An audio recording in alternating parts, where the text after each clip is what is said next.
That's actually a good fair. I've been to it. I've been with some friends. Anybody else? I tried to send copies.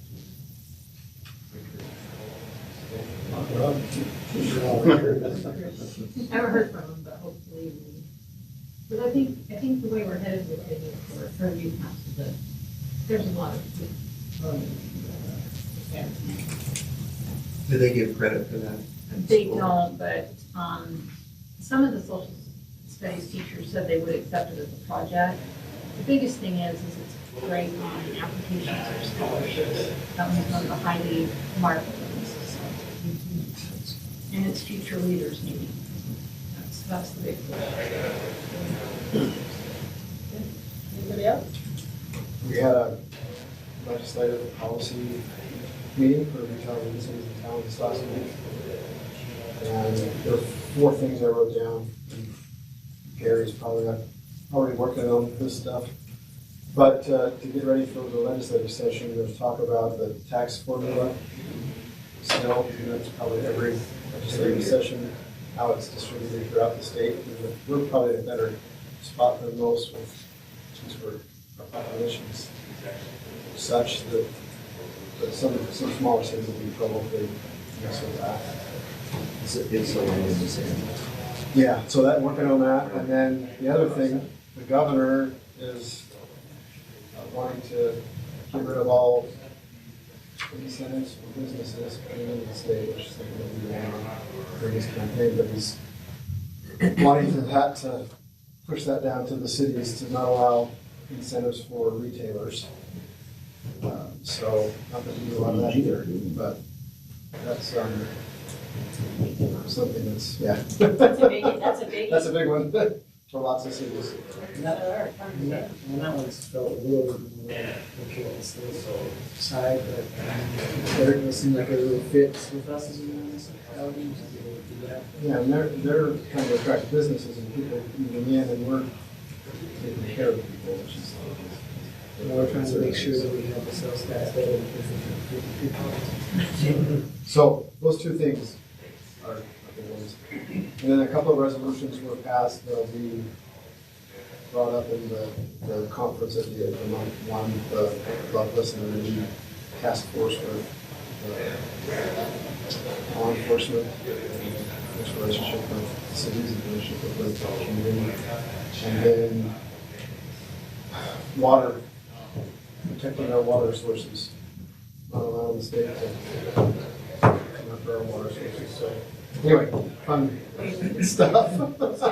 Were you at that thing? Well, I wasn't at it. I was listening to it on Zoom. Okay. So I had another easy to sing. You can't retire. Thank you. Okay, there we go. We'll do a resolution tonight. Oh, man. I second it. Okay. Let's just get her done now. Yeah, so those are some things coming up. That's good. And then I was with Layton this meeting, and I'm also on this homelessness project that he's on this, and just continuing discussions about how we can best mitigate homelessness in both the state and as our municipality, and making sure that Gary had a really good idea about a mitigation fund similar to the wildfire fund that we talked about, and they kind of passed that around a little. I thought that was something that they could see moving forward. I think it's a good idea. That's on a statewide level.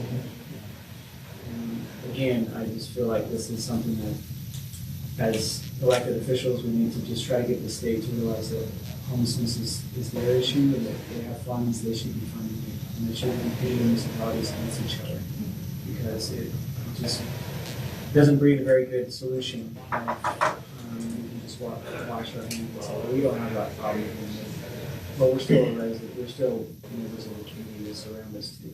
And so it's a state problem, like it's a state issue, they should be the ones doing it. So trying to come up with new and unique solutions to the problem. We see it a lot more in other states, but we want to make sure that here as well.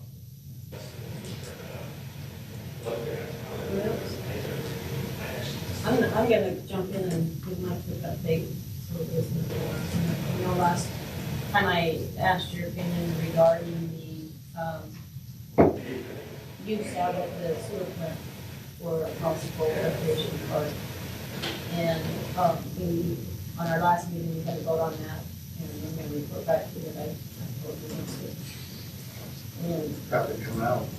it's interesting enough. I mean, I had kind of really done a lot of homework and tried to really figure out pros and cons, and I appreciate everybody, you know, I mean, talk to Alex as well, and, but surprisingly, everybody except for, one member voted against it. So, everybody on board, just, you know, it's mitigation, mitigation, or buffer grant, I should say, not mitigation. But anyway, I just wanted to report back on that. And then also, they broke ground on it will be the state's largest in diameter pipe, as well as the longest continuous pipe on what they're calling the pipe that will go, basically take the treated water out of the stream. It's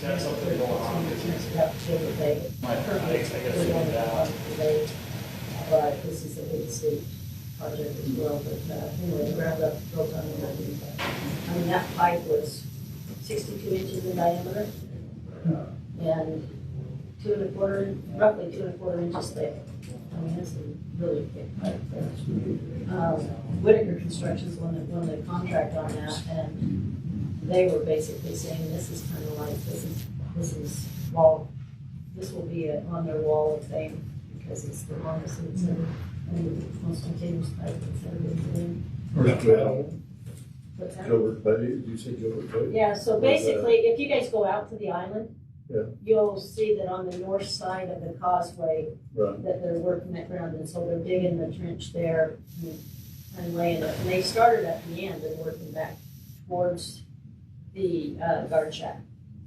And certainly, if anybody would like to see that, we can get you out there to see them in operation. The only thing is we have to go to the construction.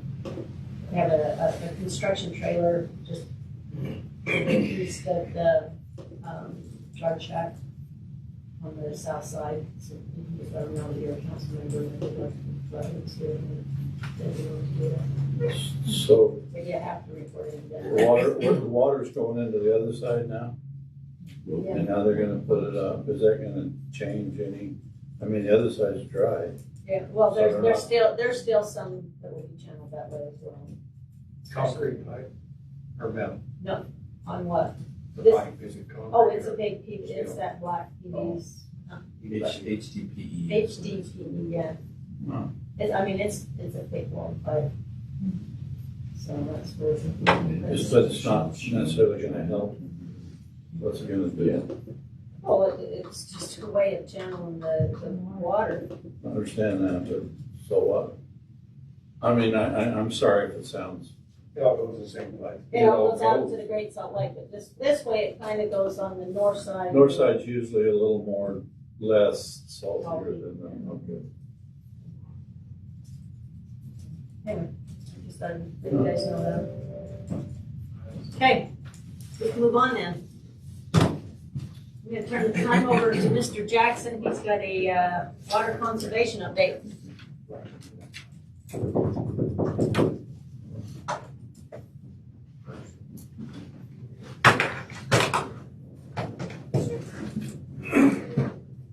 You were in charge of the temps. Did a lot of praying.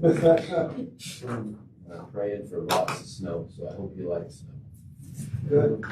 So yeah, thank you for letting me be here, Mayor and Council. I think last time we reported was in June. I sent out the information for July just in an email, but wanted to go over the August numbers real quick for you. The evapotranspiration numbers are lower for August this year than they were for August last year, and you can see they're substantially lower than they were for June and July of this year as well, which is a really good thing for us as far as the temperatures. So you can see the average temperature dropped about 6 degrees from last year on the August over August numbers, but you can see we had that huge hot June and July even. So what does that mean with the temperatures in the ET is the water need for per acre lot, a quarter acre lot dropped as well for this month. So good news for us as far as that goes. As far as the actual numbers, the totals for August, if you look at April to August, basically from April to August of 2020, we're at 2.4% increase in the need per quarter acre lot. And that is helped by this number right here. So in August, because of that ET and temperature drop, we ended up having a decrease of 9.7% in the need over that month. So what does that mean is if people respond and do what we've asked them to do, we should see a big decrease in that water use. So overall trends for the whole city, 15% decrease over last year from April through August. That's equivalent to 423 million gallons of water. If you look at, we did have a slight increase in June, but in in August, we saw a 35% decrease in the water use over last year, which is huge. It equates to 266 million gallons less water this month than last year. So I guess the nice thing is year over year, that's great. But then when we look at the actual demand that we were projecting based on ET versus the actual use, we still saw a huge decrease. We projected we would see 679 million gallons. We only saw 485 million gallons. So we actually conserved 193 million gallons. So total from April through August, we're sitting at 480 million gallons of water that we projected that we conserved just based on the drought restrictions and the response from the citizens. So again, consistent messaging, I think, was a huge part of that, as well as just a great response from our residents as we looked at the numbers. So I'd like to show this chart just because I think it's really telling of what we were able to accomplish, what the citizens were able to do. You can see we were slightly down every month, but June, as far as that use went, and then this is huge right there from last year to this year. It's just enormous. This number in August is actually the lowest number. We've got a spreadsheet that we track 20 years of water data in, and that's the lowest water use we've had in 20 years for August. So really to be commended from the residents and the people using the water here, but we're still not out of the woods. As you know, we've had a couple of good rainstorms. And I think that was probably it, was August 1st and August 18th or whatever those and those were heavy storms. Yeah. I think a lot of people really heeded the warning or the message to turn your sprinklers off. Yeah. So. And we noticed that our water operators, when they do the system operations, they actually can tell when people shut their water off because we go adjust our sources down. And this year it was noticeable when those rains occurred. And in other years we haven't seen that type of response. So really want to put that out there that we saw a lot of effort from the community, and it's really paid off. But again, we're not out of the woods. There's just an article yesterday, Pine View Reservoir is down to 16%, and we're looking at now what are we going to do in the fall to get us through the winter and hope that we get a good winter, because if there's no good winter, then we probably are talking about no outdoor water use at all next year. So, but is there any questions on those numbers I can answer for you? I think they're kind of self-explanatory, and I don't want to go through the whole spiel because you already understand them all. But Other cities, how are they doing? We talked to Kaysville or Farmington or Clearfield. a lot of those cities are on Weaver Basin water, and so they don't really, and then they have secondary outdoor. I know that Davis Weaver County's canal company shut their system off September 1st. I mean, as far as their conservation goes, how much? I don't know that they've got the same tracking that we're doing right now, but I've seen some cities down in Salt Lake that are seeing similar results or more. They may have some more heavy-handed tactics in some of those cities you've seen on the news where they're threatening fines and other things, but we really feel like we've accomplished a lot just by asking and explaining, and I think it's gone a long way. I think a lot of the cities would be similar. I know I'm a little bit familiar with Syracuse, and they've had substantial savings, but they've also had substantial penalties, fines, and enforcement this year compared to others, and that's made it quite a bit different. Yeah. So I think it's a good trend. But one question, Steve, I know, like you say, we're not out of the woods. A lot will depend on September, October, the weather and rain and so forth. My question, I guess, would be, I know some of the other cities like Syracuse and them, with the secondary water going off, most everything will be shut off by Monday. Weaver Basin included, as far as I know. Are you guys worried, or are you doing anything else? Because one of their big fears is cross connections. If it stays hot and dry, people Yeah, tapping into the city to go to their secondary stuff, which is a real concern. it is a really big concern for us. The message that we want to send to people is that the cross connection is far more dangerous to the system than maybe having some plants, have to start going dormant. I think that's and you probably know best in the room here, Tom, how plants are resilient. When you give them enough water, they flourish, but they can also survive a lot. And I think that's the message we want to get out, is that really the secondary water is going off this weekend, and so outdoor watering really ought to kind of follow suit. But Gary wanted to add some numbers to that. I think we've got some data on how many people we've talked with, but Which could increase all of a sudden your city use if it stays Yeah. hot and dry too. yeah.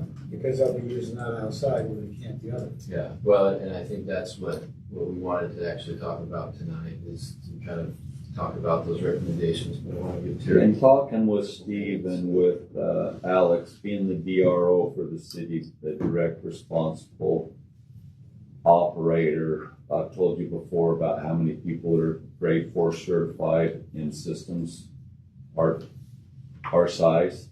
Well, you might not like it, but I'm the man that the state holds responsible for Layton City. So I've gone to Steve and Alex and talked about it, and it's my recommendation that no potable water be used for outdoor use after September 20th, just like the irrigation companies.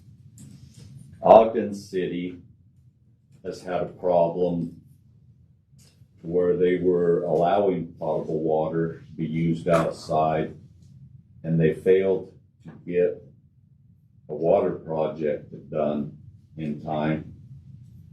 And they started getting complaints from residents in another area of town that they didn't have any water for their toilets, for their showers, for any indoor use, because the outdoor use was sucking it away because they had failed to finish the project. Now, we have a real water system here, and our projects are done, and we look forward always in keeping up. But not only that, if we allow outdoor watering after the 20th, I'll guarantee you we will lose the conservation that we have gained over the last few months, okay? Back in 1985, we lost a well. We went on the news and did a Monday, Wednesday, Tuesday, Thursday watering schedule, and we sold more water while we were rationing than at any other point in the history of Layton up to that point. Okay, people, if they know that they've got it from now till the middle of October, when usually that's when secondary shuts off, they will cheat like there's no tomorrow. They'll abide by the 10 to 6 rule, no watering after 10 in the morning or after, 6 or 7, well, in the afternoon and in the morning. But once we go back and switch time, and it gets dark an hour sooner, I don't know when that is, but people will not adhere to it if we allow it, and I just don't think it's worth it. And it's our recommendation that we just do not allow any outdoor culinary use after September 20th. So question, so Ogden City is saying that they can water trees, nothing else but trees. If it's really dry, we've got to water those trees. Some of us have, $300, $400, $500 investment per tree. I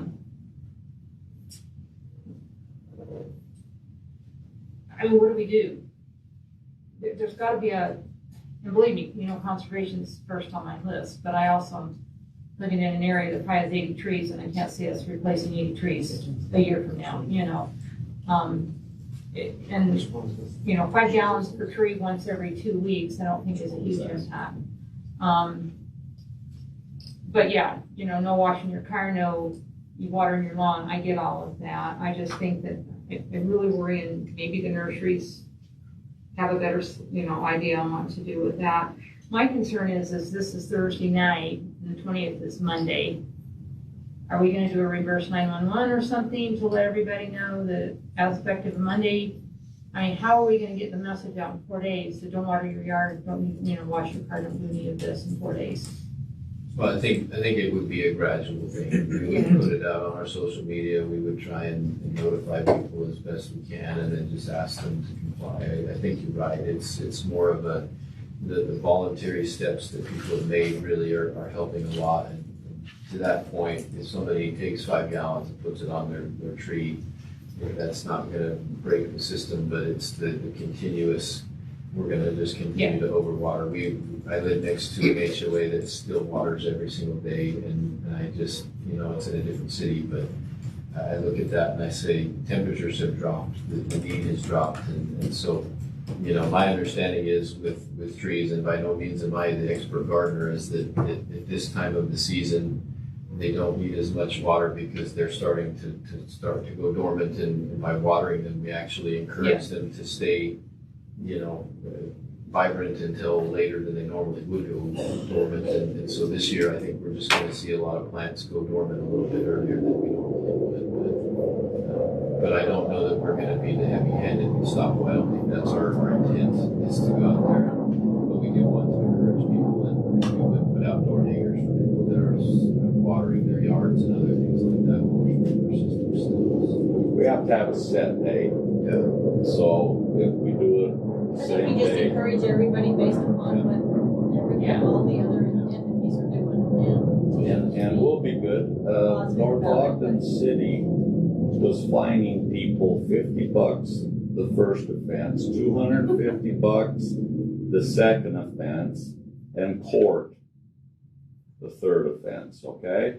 I think Syracuse might have been more severe. Yeah, we had a program where when we had people calling in, ratting off their neighbors, or found people watering when it was raining and stuff, we took about maybe 500 calls total. And we would go out with door hangers. Ashley would write on there the date, reported excessive watering, please refer to attached flyer. And then there was our drought flyer on it again. So we didn't, and we got good response from it. We go back and check,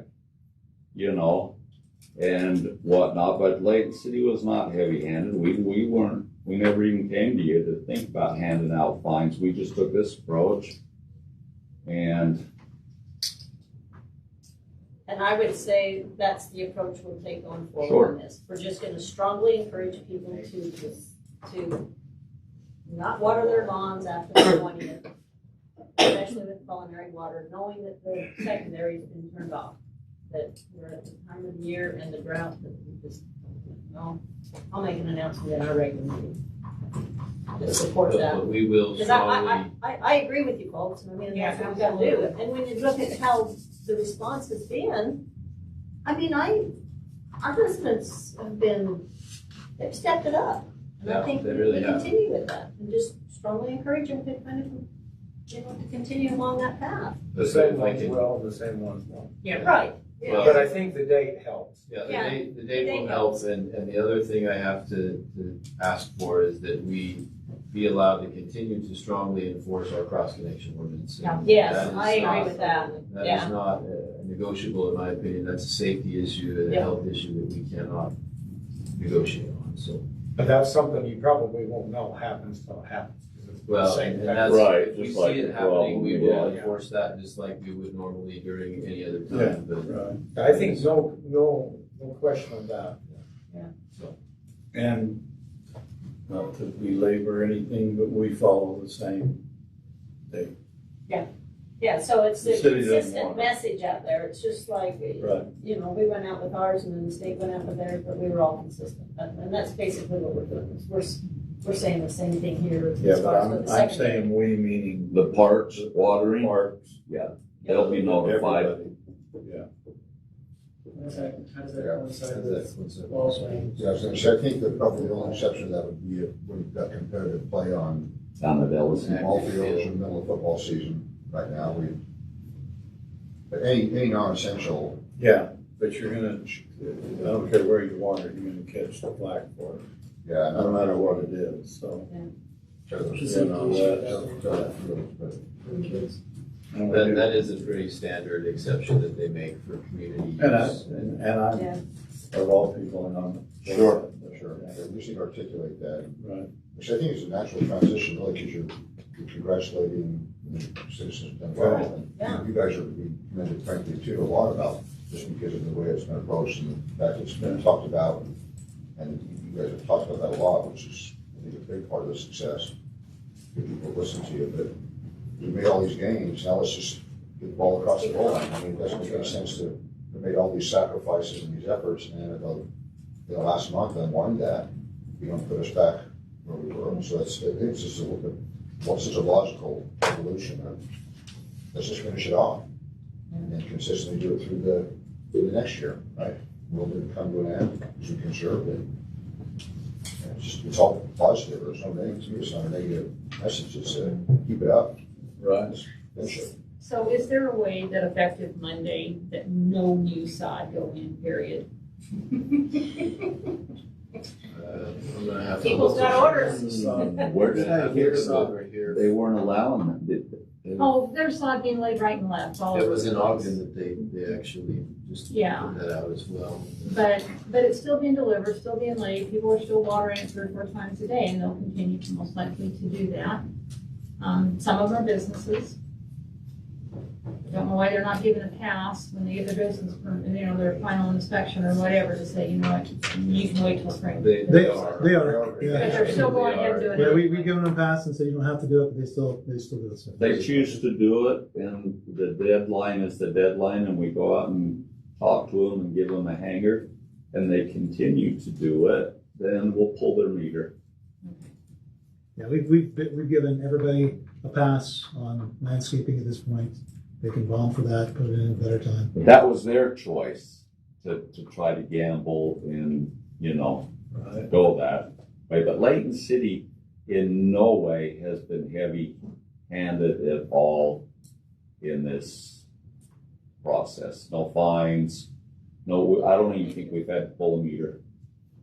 People have complied, and we've had a lot of good calls and saw stuff ourselves, which helped too, you know. Well, and I personally feel pulling the meter is much more effective than a fine. Because when you don't have any water, you Yeah, don't that- listen. So, Well, then, Terry, pass it on to your employees. Thank you. Yeah. Thank you for following through with this and doing a good job and not getting out of hand on control or anything like that, but then strongly, you know, especially going around putting those door hangers on. I know that they get, they've probably taken the grunt end of this, but tell them thank you. We I will. appreciate it. Mostly start praying for snow. Yeah. Well, the Farmer's Almanac says for our region, it's supposed to be dry and cold. Now, you're the resident farmer, have you looked at? No, but I'm praying for snow. Covering all spaces. Okay. I'm gonna go with the wildflower, or the theory that if you see a lot of sunflowers, wild sunflowers everywhere, that's an indicator for a heavy winter. Really? And I have noticed an Let's extra plan 'em. amount this year. Let's plan them. We're not water. Yeah. Still last. I'll go with that theory. I'll be optimistic in other words. Okay, thanks, Steve. Thanks for Just a your quick news. question, how our wells are doing? Have you seen any?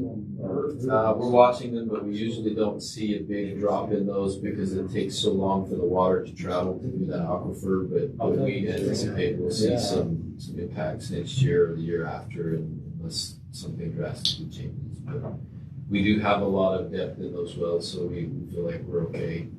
And we will continue to be okay unless this drags out for a really long time, so.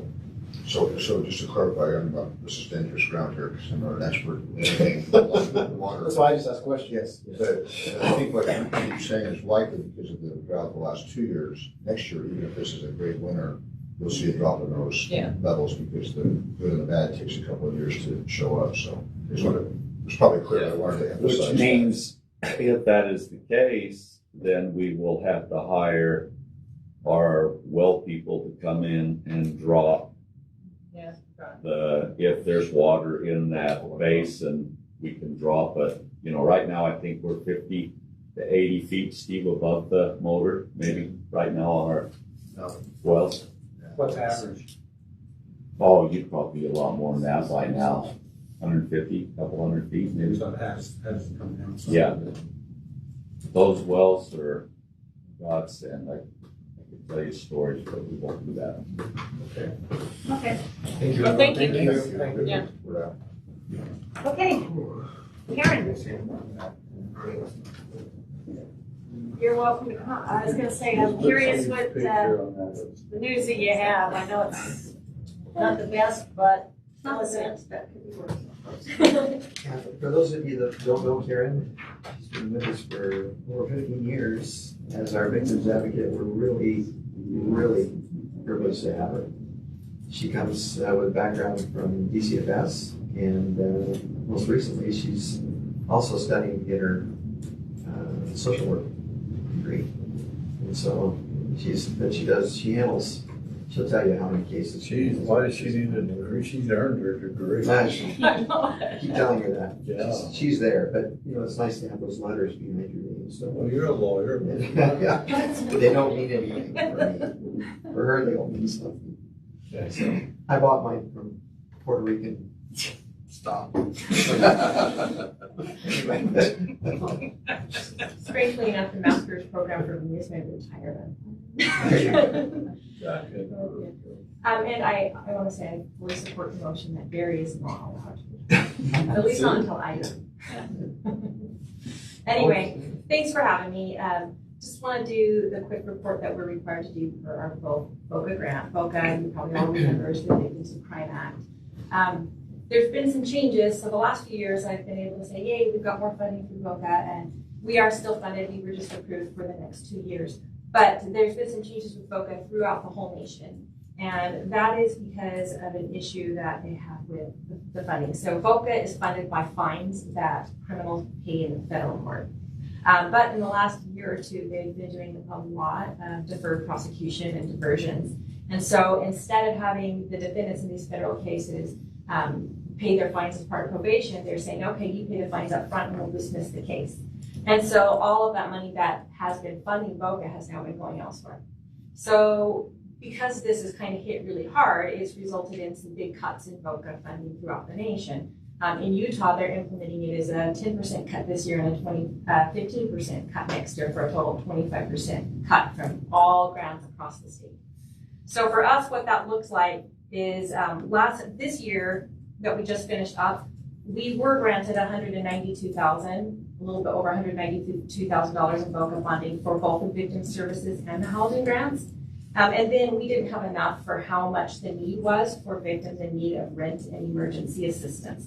So we went back to VOCA because they had the funding last year and they encouraged us to ask for it if we needed it. So we got another $10,000. So we had a total of $202,000 in funding last year. This year, what we're awarded is $172,000, and next year what we're awarded is $146,000. So how we cut the funding this year is we reduced our housing program by $10,000. So last year we were awarded $60,000 in rent assistance to victims of crime, and this year we have $40,000. We also cut all training, so we don't have any training funding by VOCA this year or mileage.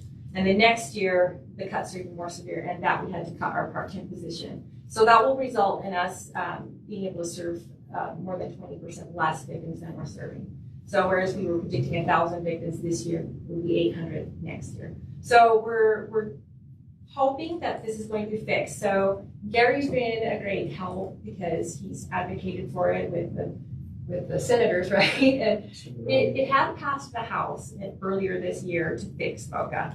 And it just went to the Senate, maybe a couple of months ago. Gary was on the phone saying, hey, this is an issue and this is how it's hurting victims. And it passed the Senate overwhelmingly as well. So now we're hoping, my fingers crossed, that they're going to fix this and reopen it mid-cycle and say, okay, you can reapply for the funding that we have cut.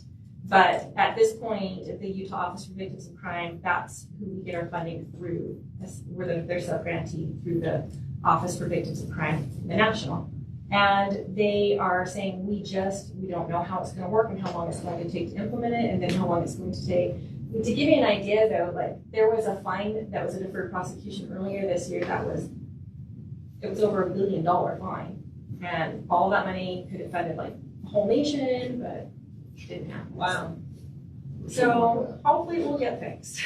But this is just so counterproductive because, I mean, the crimes have escalated, right? They have. I mean, you've seen do you have a percentage of how much they've gone up? But I know that they have. Oh, gosh. All over. They're going up, but I would also say, for me, what I'm seeing is the level of violence is going up too. So we're seeing a domestic violence last year might have been someone hitting their spouse in a black eye. Now we're seeing fractured orbital bones more and aggravated assault more. And so the level of violence I'm seeing is more severe. We're having more weapons, and so it's escalating, but so is the intensity.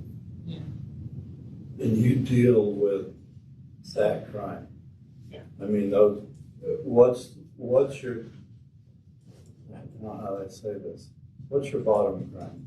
What's the one that's not hurting somebody very bad? I mean, probably retail thefts, and truly we've cut out, we used to notify businesses so that they could ask for restitution on retail thefts. Right. We cut that out because we can't do that anymore. Okay. But it's more to do with, when you're talking about crime, you're talking some serious stuff. Yeah, the type of crimes that we're dealing with are going to be the more personal type crimes, like domestic violence, sex abuse, sex assault, protective order violence. When you say 1,000 cases, we need to equate that into 1,000, at least 1,000 people that are suffering from something they should never have to go through. And these victims that we're working with our program, these are not cases that are like a substance abuse. Substance abuse might be involved, but we're not addressing those types of crimes. We're only addressing crimes when someone has been hurt or had a loss. So we do help on some financial crimes, but we keep statistics for our VOCA grant, and it was typically, I would say, around 62 to 63% of my caseload would be domestic violence, and then the rest would be a mix of child abuse, assault that's non-DV, and financial crimes, a lot of financial crimes. And now my stats are closer to 80% DV, and that's because those cases are taking so much more time.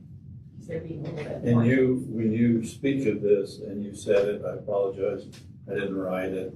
How much money are you losing in 2 years? In 2 years, so this year we were 202, and then in 2 years we'll be 146. So we're looking at about 56,000. You're losing 56,000 in 2 years. Yes. From from VOCA funding. From VOCA, are there other funding that you? The entirety of our funding is VOCA and Layton City, so the rest of our funding comes from Layton City. So for 56 grand, I'm not gonna speak for the city, but if the city put in that money, at least you'd be even and not, okay. Well, and I'm kind of thinking the way Dave is, I think we still have some COVID money or CARES money left, at least to make up the housing difference. I mean, is that, to my mind, because domestic violence went up during COVID, that would be a usable, good use of that money to meet the housing needs if she's needing the housing especially. So. And I know you're in here because you love what you do, and they've asked you to do this, but in the real world of sales, always ask for more than you need. Sorry. You don't need that legacy. Yeah, well. You should know that better than you tried that for. That's a 5-vote thing. We'll talk about that later. Okay. Yeah. Opposed to 1 vote, okay. Yeah. I think our hope is to let it, hopefully this fund gets restored. Yes. And if it doesn't look like it is, then I think all those things you've been talking about would certainly be explored, because it is such a vital program. You think with all the money being printed in Washington, that there might be a little bit that could flow into something as important as this, that's so directly tied. It is a crisis. It is. That needs to be rescued. But it's a lot of irony. There is. But hopefully they'll see that and make the adjustments to place that might work. So you mentioned it passed the House and the Senate. The president has signed it. Not yet, I think that's what's. but he will. He was the one that actually initiated VOCA in the first place. VOCA grants. Does legislation talk about backdating it? No, Doesn't, no arrest or burden? no, it's just prospective.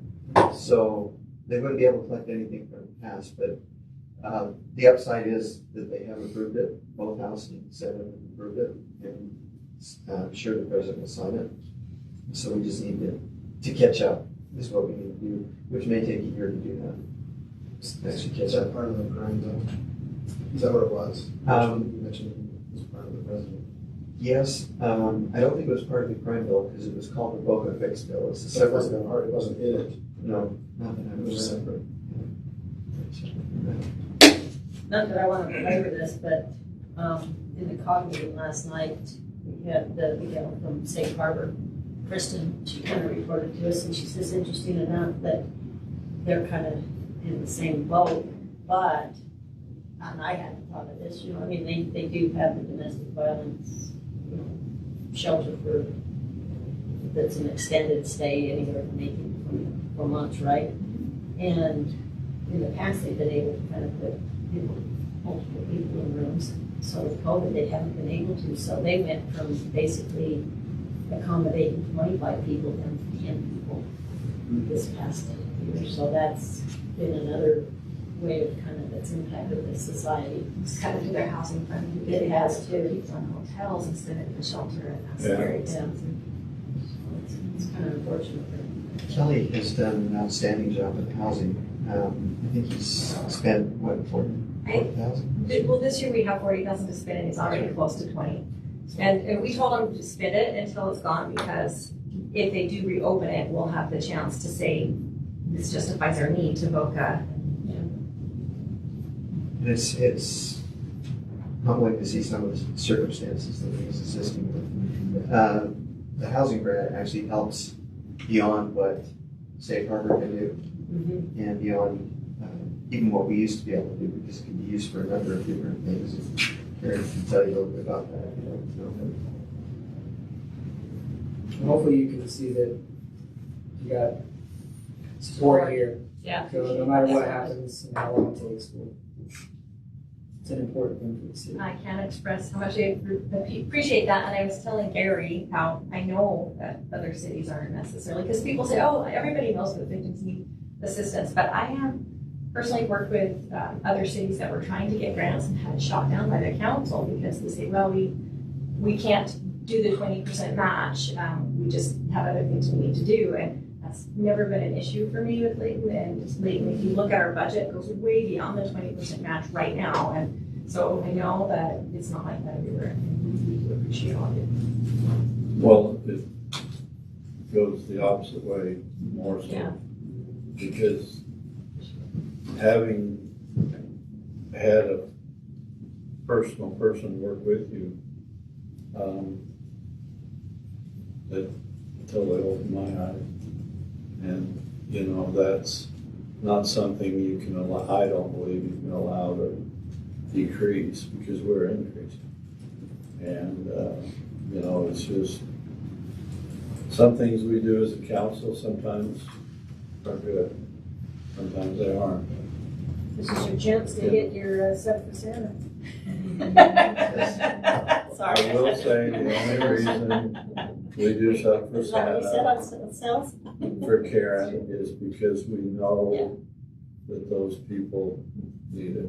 And the other way we did it, I walked into homes that, hell, kids got more presents than I ever got. I counted all my Christmases, and so it wasn't working, but this works.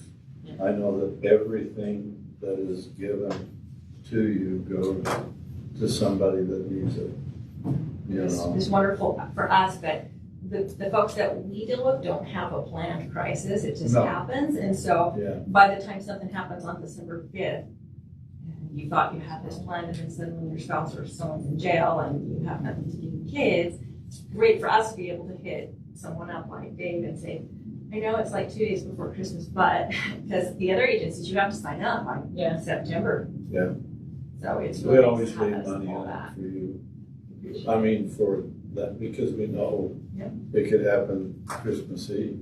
And Dave is consistently helped, I'd say 4 to 6 families, sometimes with 5 to 8 kids every year. Every year, As long and as it's they're- not me.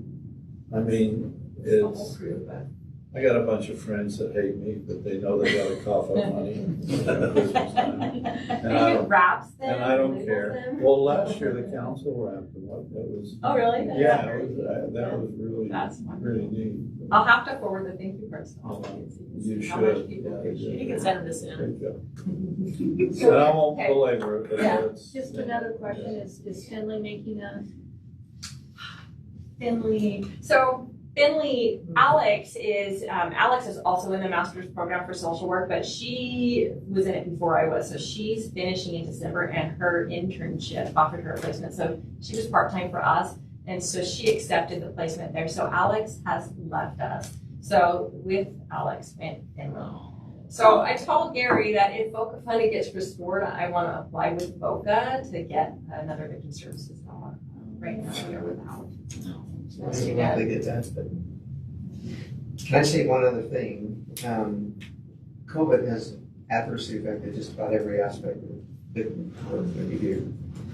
It takes so much longer to get these cases through the courts that essentially you've got cases that started, back in June that won't be heard until next year, back into January, February, that type of thing. And so it's, Karen's work becomes more critical because her protective orders essentially protect these individuals during the time that these For folks a longer. for a longer period of time. The other thing that we've discovered is that we've had perpetrators that have been released early because of COVID, because of their age. Some are very serious perpetrators. The judges are not prone to put anybody in jail anymore. And so we had a victim just yesterday called 4 o'clock in the morning. Their spouse was released at 4 o'clock in the morning. Multiple offenses, some of them violent, felony on felony. So in other words, there was actually damage to the spouse. And she called frantically in the morning saying, what can I do? He's just been released. Well, the judge released him.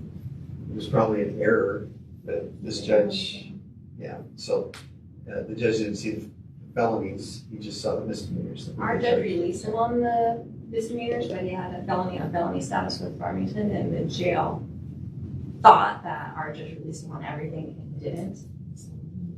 So you got terror at 4 o'clock in the morning. If you hear that, their voice, like, I've just been imploring these out, you know, so it's really it's, you know, you see it on TV, but it's in real life here in Columbus, so we appreciate your support very, very much. We'll tell you the good news is that problem. County did end up filing warranties back in, so it wasn't going forever. Thank you for taking the call and, I mean, seriously, I mean, there again, it goes to how well you're doing your job, how much we appreciate you.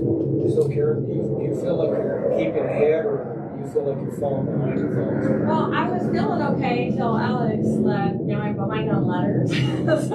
But I got a volunteer that just started with us today. There's Chad, it's his sister. So she's working her office and she's helping do the letters until we get our part-timer. We've got interviews on Monday, so that's moving along.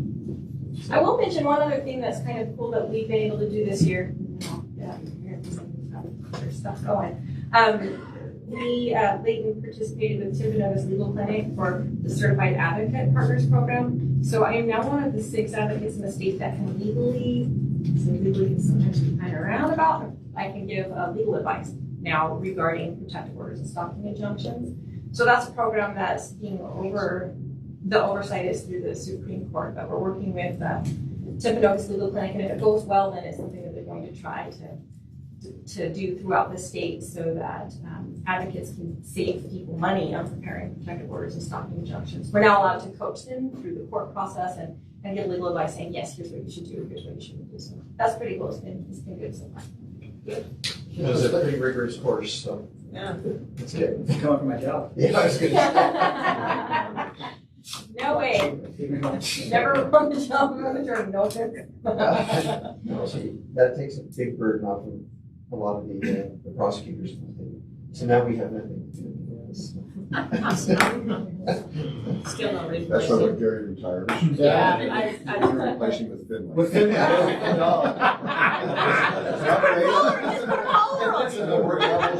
That's good. She has a much more accommodating personality. Very charming. She actually had me chipped when I first started. We'll get the shot collar, Gary. So, I know we need to move on, and I know you're up next, but I'm gonna skip. The other two, is that all right? Yeah, Yours last, sure. is that okay? Yep, you can. Because, I've done out of order. Thank you. Yeah, thank you, Karen. This is definitely more important. Yeah, I was gonna say, that was good information, I didn't wanna cut any of it short, so I appreciate you taking the time. I really appreciate it, and if any of you have any questions, feel free to stop by.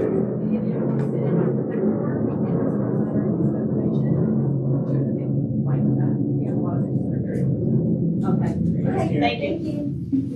Okay, so, Chad, you're up on this rezone. Thank you. Yeah, this is a rezone of some property that the Young Automotive Group has purchased. They are requesting to rezone property from CH to N1. The purpose of that is this is the location of the property. It's just to the west of Home Depot. You're probably familiar with that vacant lot that's been there for a long time. This is the lot. They have purchased that with the intention to build a corporate headquarters and a warehouse. Large building, 3-story corporate headquarters, office building, and then very, very attractive building. We've seen the site plan drawings. It's going to be a very attractive office building with a warehouse component. They're going to be consolidating some of the parts services from throughout the Davis County area and throughout the region to this building. And in order to do that, though, they do need to change the zone. This is a CH zone. It doesn't allow that warehouse component. The N1 does. And as we looked at the general plan for this is an area that's designated as commercial in our general plan. The M1 zone is an appropriate zoning designation that makes a good transition from this heavier M2 zoning to the west. That's our heavy manufacturing zone, as you know. And this would be just one of our lighter industrial zones. It's a good transition between the retail uses to the east, Home Depot, and the others that are on Main Street, and the heavier manufacturing zones to the west. So this did receive a review by the Planning Commission. That's just a general site plan. You can see the building itself, the total square footage is big. It's about 115,000 square feet is my recollection. So it's a large structure there. And you can see this is that north is up on this one. This is the existing detention basin that's out there on the site. Again, Planning Commission reviewed this, has recommended unanimously approval of the zone change from CH-10-1, and happy to answer any questions if I can. So, I'm all for this, but can I ask something? Can you go back to the other slide, Which one? the one previous? So, there's a gap. So the fence for Park Village goes here, there's a gap, and then the fence starts around the detention basin. And Steve Jackson brought it up on an aerial for me today, but the path, there's been a very primitive path created out of Park Village that goes this way so that these residents have access to Walmart and places like that. It's used all the time. I see people carrying groceries and everything else. So my concern is whatever develops there, I know it's private property, it can be developed, but is there any way that the path can somehow be left along that fence line so that their property, that there's still an access point? I drove in, and for these people down in here to go up and go to Walmart or go out and all the way to Home Depot to walk to Walmart to get groceries is almost twice the distance for them. Again, here's another example of what we talked about last night. The development encroaching on mobile home park. These people have, it's a long distance to walk carrying a gallon of milk and a bag of groceries. If there's any way that could be incorporated somehow into the fence and then wherever their cinder block wall is, that it be left. And right now it's nothing but, trodden down weeds, but it's an access point for that mobile home park. And much needed services for them. Thank you. Yeah, this is, again, this is a zone change request, so we don't really have the ability to require, well, we wouldn't really have the ability to require that. Anyway, this is, as was mentioned, it's private property. There has to be, and Gary uses these words sometimes he talks, there has to be that nexus, that connection between the request and what we require of them. There really isn't a nexus here, a connection between what their request is and requiring a pathway for when there is public, right-of-way access for these developments. It does take a little while to get around there, but there's not that nexus, so it's not something that we can require in this type of request for them to provide that pathway across the Well, property. and maybe not a requirement, but maybe talk to them. I don't know how close their cinder block fence is going to sit to the chain link fence, but is it something that could be looked at? A 3-foot gap that they still have access to be able to do that. I would think the bigger issue for them would be more about coming across that property. You can see the improvements that they're proposing go right up to that detention basin. This is the detention basin with that fence around it. So I think the bigger issue would be once you get up to this point, it would be crossing that property. But isn't there a cinder block wall, an 8-foot wall that's being proposed along the south side? Parking. Where the parking is? Where the parking is? The requirement would be at the property line, but not the parking lot. So I don't remember if they're proposing something there, but there wouldn't be a requirement at that point. The requirement would be a property line. So, and again, we're not looking at the site plan tonight. No, I get so that. it's one of those things that, I guess, it could be mentioned to the developer, but there certainly wouldn't be any obligation on their part to put that in. And, No, but it could be a goodwill gesture. Whose responsibility is the pond? so it's part of that greater subdivision. It was approved as part of the subdivision. It's the same subdivision that Home Depot is in. It's Barlow subdivision. Yeah. And that was part of that detention for all those lots. So each of those lots drain into that detention area. It is located on this parcel, but it'll be the responsibility still of that greater organization for maintenance. I don't know what's there, Don, but in my opinion, you could accomplish the same thing on the south side of the pond, easier from the north. I gotta tell you. I don't know what's there, if there's a There's a fence or whatever. fence. There's a else. fence. The Yeah. fence goes all the way around that. Because I can see why Youngs may not want them walking through north of the pond, but, it's less of an impact south of the pond. Knowing Just both an idea. families there, the Young family and the Barlow family, and how charitable they are, I think it's just one of those things, make a suggestion to them, and they'll probably figure something out. Even if the Barlows do it on their side, I mean. I think, you're Really, it's- right. If there was going to be any kind of connection, that would be and it is fenced right now. Yeah. That'd be a more logical place to do it rather than routing people through the site. That's shorter. Yeah. Is the pond dyed in the wool? I mean, It could be changed. It I mean, likely would be changed. it's still gotta contain X amount of water. Right, Yeah. But likely it would be doesn't changed have to to- be bigger or deeper if they change. It doesn't have to look like this. It needs to look like this pretty much, yeah. If they do any changes, it's gonna have to be bigger, most likely. Bigger. Yeah, right, but I mean, Yeah. there's nothing, what's going down here? Well, so the issue though is the grade, right? So they have to put that in the low spot of the site, so that's No, I the low understand. spot. I know how drains work. So, Yeah, you just slam it. This is bigger. Maybe it goes over here, but it doesn't go down as deep. I mean, contains the same amount of water. you could look at an expansion that way. I think Okay, it's more likely to go deep and keep that property for development, but, Yeah, and that's, I'm sure, but it just, Yeah. it takes it so you don't have the crux right at the parking lot. You could narrow that there because you're wider and with just as much water. They're most likely gonna find a path either way. They Oh, they will will. make their own path, They'll so make that's their what I'm own. saying, They're not it's something completely let closed them off. guys figure it out. No. They'll walk on the railroad. Because worst case, they'll cut through the fence into the tracks, you don't want that to happen. And they will. And like I said, I know that this is a rezone, it's just that as I observed it today when I went over there, and I see it all the time. I just really feel that there's, they have no other exterior access except out onto Main Street, and that just makes it a long way to carry groceries or to push a shopping cart or whatever they end up doing. So, just thought it would be an idea that could be brought up. Sure. The Youngs are. we'll bring that up to the youngs.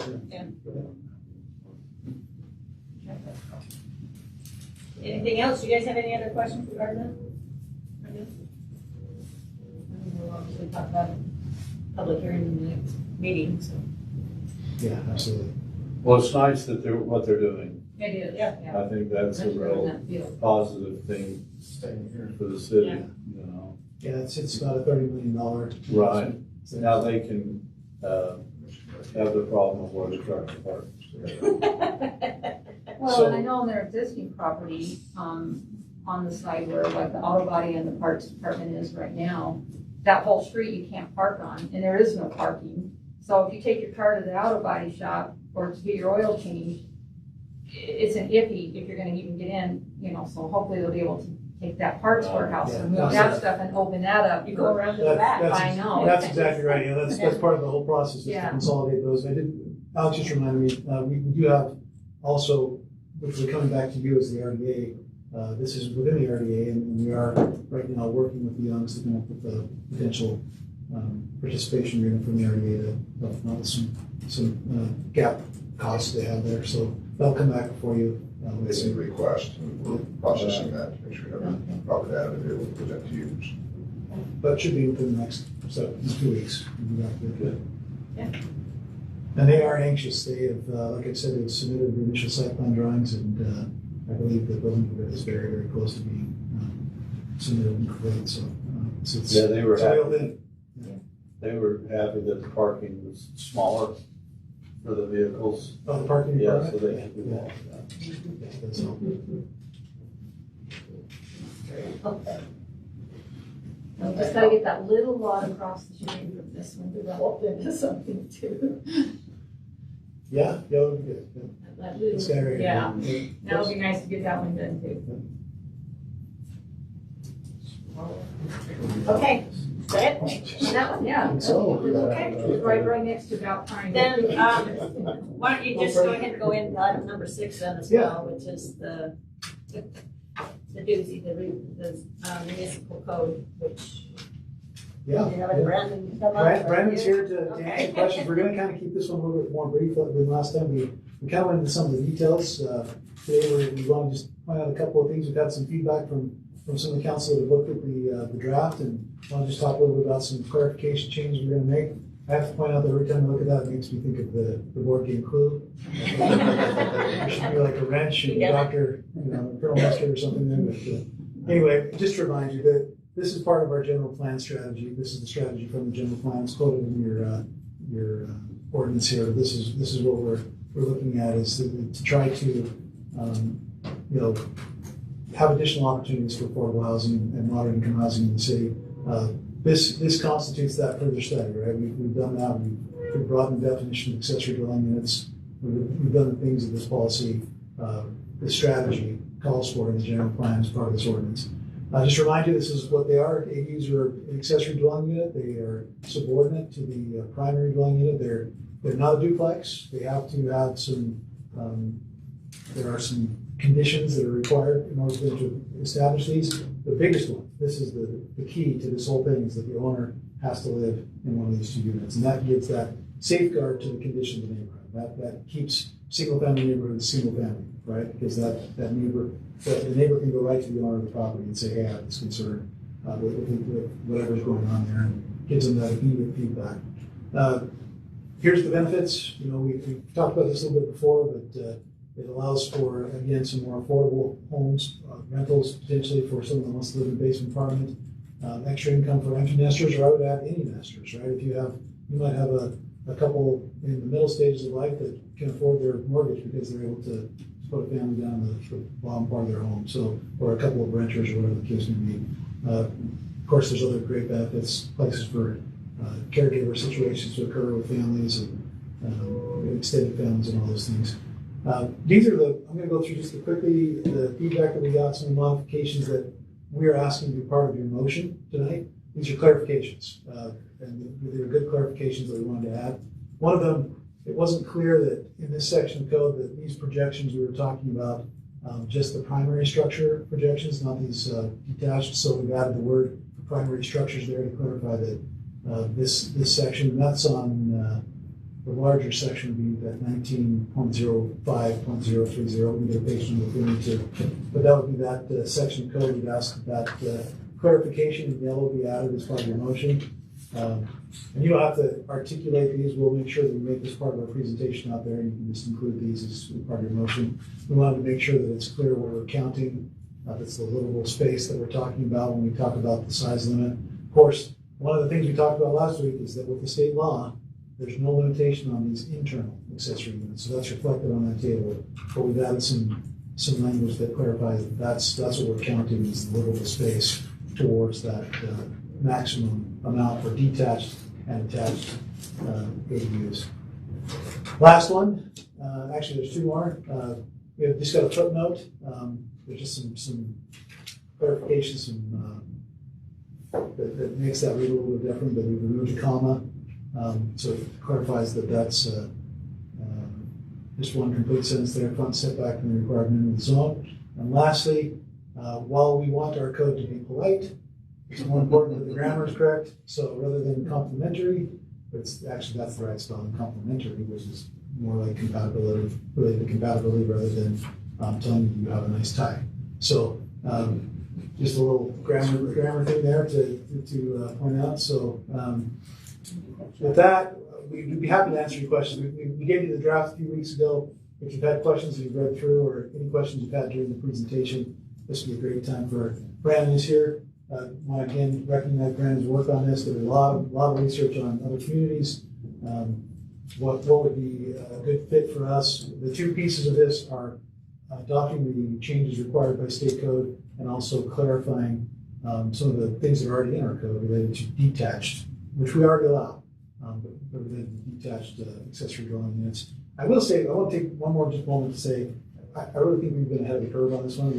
We already had accessory dwelling units. So as Gary was talking to me about this ordinance during the legislative session, I didn't have a lot of concern about what was being proposed. I know a lot of communities were really, what are we going to do? This is a new thing. But for us, it was more just tweaks, just making small tweaks to make sure that we had some things that we were concerned about. I think the big one we talked about was parking. The state added that we can have an additional one parking space for these ADUs to make sure we don't get too much parking on the streets and impacting neighbors. But we were already in a really good position. And so we've had the luxury of just being able to do some research to make our code better rather than starting from scratch. So with that, any questions that I can answer? Well, I just have one. Brandon, did you find out the definition of a theater law?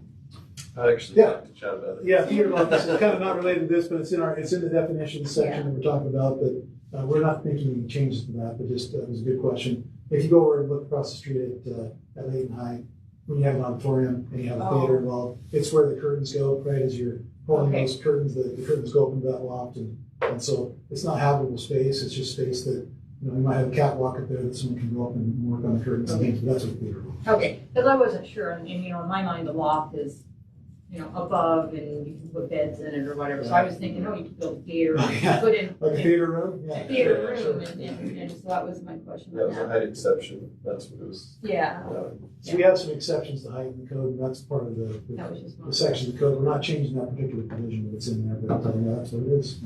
But I will say that I'm glad to see this because I've always had a problem with our ADU I've always had a problem with the definition of blood related, because I'm glad to see they've identified that now as adopted and other, you know, things. But it's always bothered me in the past that I could rent my house out to 5 unrelated or 3 unrelated people and not live in that home. And that impacted me in that neighborhood, which I had a neighborhood which the police were constantly called to that home. But I couldn't rent my home to somebody that I knew, and I lived in part of it and could monitor what those people were doing. It never made any sense to me that could occur. You know, the bigger impact in a community, in my mind, in a residential community, is the homes that are rented out, that the owner occupant doesn't live there, you know. And so I'm really glad to see that we finally come to this. And I, you know, especially watching your grandson right now trying to figure out where he's going to live, because apartments are so expensive that, you know, basement apartments, I think, are going to be a huge asset for this housing need that we have, really, seriously. We agree, this is really a positive thing. One very telling, I guess, informal statistic that we can give you about that issue is that we've mentioned there's a lot of these out there right now, right, that are in basements. And the ones you never hear about are the ones where you have the owner living there, they manage it, they told the neighbors what's going on, the neighbors are all aware of the situation. And so the ones we hear about are the ones where we get complaints where it's not being managed, where it's an absentee landlord or something like that. And that's not to say we never have a complaint about an owner-occupied unit, but it's rare. And so I think that's the key. I think all the cities that have adopted these ordinances have found that that's the key to these being successful and keeping that single-family nature. We would be concerned as well about having it turn into a duplex situation, but again, these accessory dwelling units are a great way to carve away at that modern income housing question and try to provide some more affordability. What is the 5 feet for every 8 or whatever it was? 25% shall have an extra 5 feet. That's just talking about, that's in table 5-4. It's a lot average. That's making sure there's a variety of lot sizes. So that's all of that's talking That's all it is. Yeah. So, I mean, because I was thinking, if you had to have a certain lot size to do it. And you For a didn't buy the detached right lot. Yeah, for a detached ADU, you have to have 6,000 square feet or more. But that's the only lot size requirement for an ADU. That note is more, when you're designing subdivision, you have to have a variety of lot widths. Okay. I have some questions. I've been trying to figure out kind of what the requirements that are required by the statute and what we've already decided in terms of our policy with our own ADU statute, what's required and what decisions we've just made based on what I guess we think is best. So the first one I had a question about was the 3 individual non-related. So if I'm reading that correctly, a single mom with 3 kids would not be able to live in an ADU if they're not related to the owner. Is that correct? If she had 2 kids, that would be all right. 3 individuals unrelated. So we would call that a family, though. If it was a mother with 3 children, we would consider that a family. So They're not related to the owner? Yeah. Well, the 3 unrelated individual stipulation is in regards, let's say you had 3 roommates or 2 college kids, that's what we're talking about. Okay, so the single family related by blood, that doesn't have a numerical. So the situation you described could be. What's the difference between an application for an ADU and someone just wanting to finish their basement? Kitchen's a big part of that. If they want to put a kitchen in there and it looks like it can be a separate unit, and that's what the kind of thing we're going to look for. If someone came in and said, I don't have any interest in doing a unit down there, we work with those all the time. Sometimes they have kitchens just for entertainment purposes and things, but we do let them know that if they plan on having this be a unit, then you get this permit. But they'd have to have a permit for a kitchen, right? For any kind of basement finish, it's got to have a permit. So, So it really comes down to whether they want to be legal. yeah, but some legitimately are not gonna have this as a rental. We have these all the time that say, hey, I want this stored down there so I can warm up the pizza pockets for the kids, right, or whatever. And so we see those. They're kind of rare though. Most people, when they put a kitchen downstairs, they don't have something like that there. So, Because we have a lot of them that are there, but they're not classified and all that. So. this will give it an additional route for them to be legal. If we go Yes. back from a neighbor or something. I noticed in the first part of the ordinance, it talks about that ADUs use the same infrastructure as primary dwellings and do not require additional public investment. Now, I think that's probably true, but I also could understand why someone might not think that's the case. If you have a single-family development in a cul-de-sac, and we've planned our infrastructure based on this being a single-family area, and now each one of these homes now has an ADU on it, that's almost by definition going to make greater strain on the infrastructure in that area. I'm not saying they would need to put new pipes, but it's going to make the infrastructure be used more than what it was initially intended to be. And that usually overflows with the traffic, I guess, is where you would see it most in fact. So I guess I'm just curious. I mean, I know we are required to do this based on the state law and it's a mandate for us to do it this way. But can we honestly say that there's no additional public investment required in infrastructure if we don't really know how many ADUs are actually going to be put in the city? Well, I think we can look back at experience. We don't have, I mean, it's not, even though we allow them now, we don't have a huge number of these coming through every year. So the biggest reason I think is because it does require an owner to commit to being a manager of this unit, right? And so people have to really want to do this. So I don't know how many we had last year.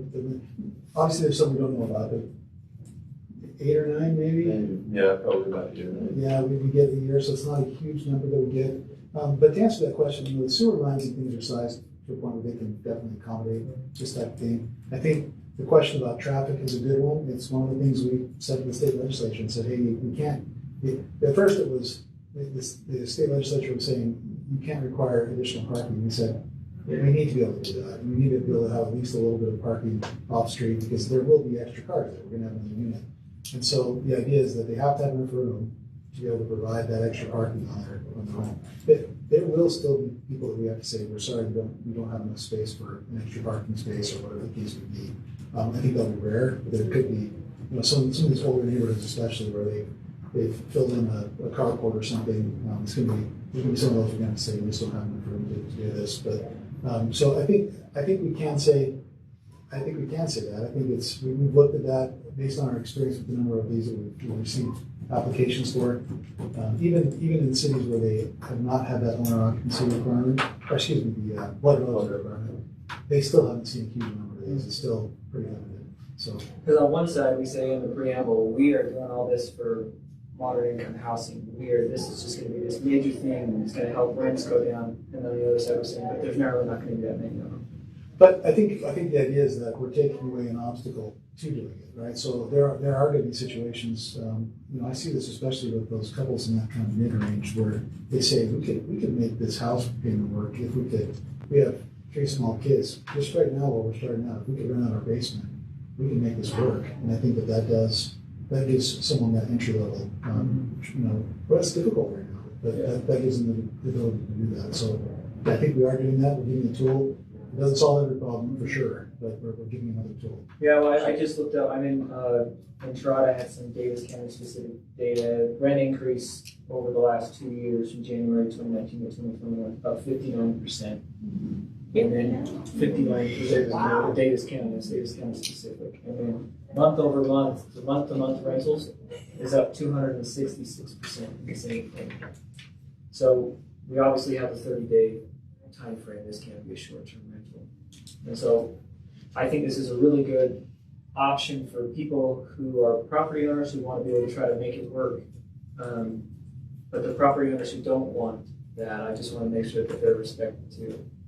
flipping it around, the shipping containers are still specifically prohibited, and I just was curious why the decision to specifically prohibit those. We were in our accessory building section code to make the changes that we needed to. This has been an issue that's come up a lot in neighborhoods. There have been concerns about these. It's a policy issue. You can tell us if you want to change that, but our policy recommendations would be we don't allow those as accessory structures. The reason for that, you have a wide variety of the way people handle those. Some of them, they might try to put some kind of facing on them, or put them on a foundation or something. A lot of them they don't, and it becomes an impact on neighborhoods. So our recommendation is that we prohibit those as accessory structures. In Salt Lake, they allow them. Salt Lake City.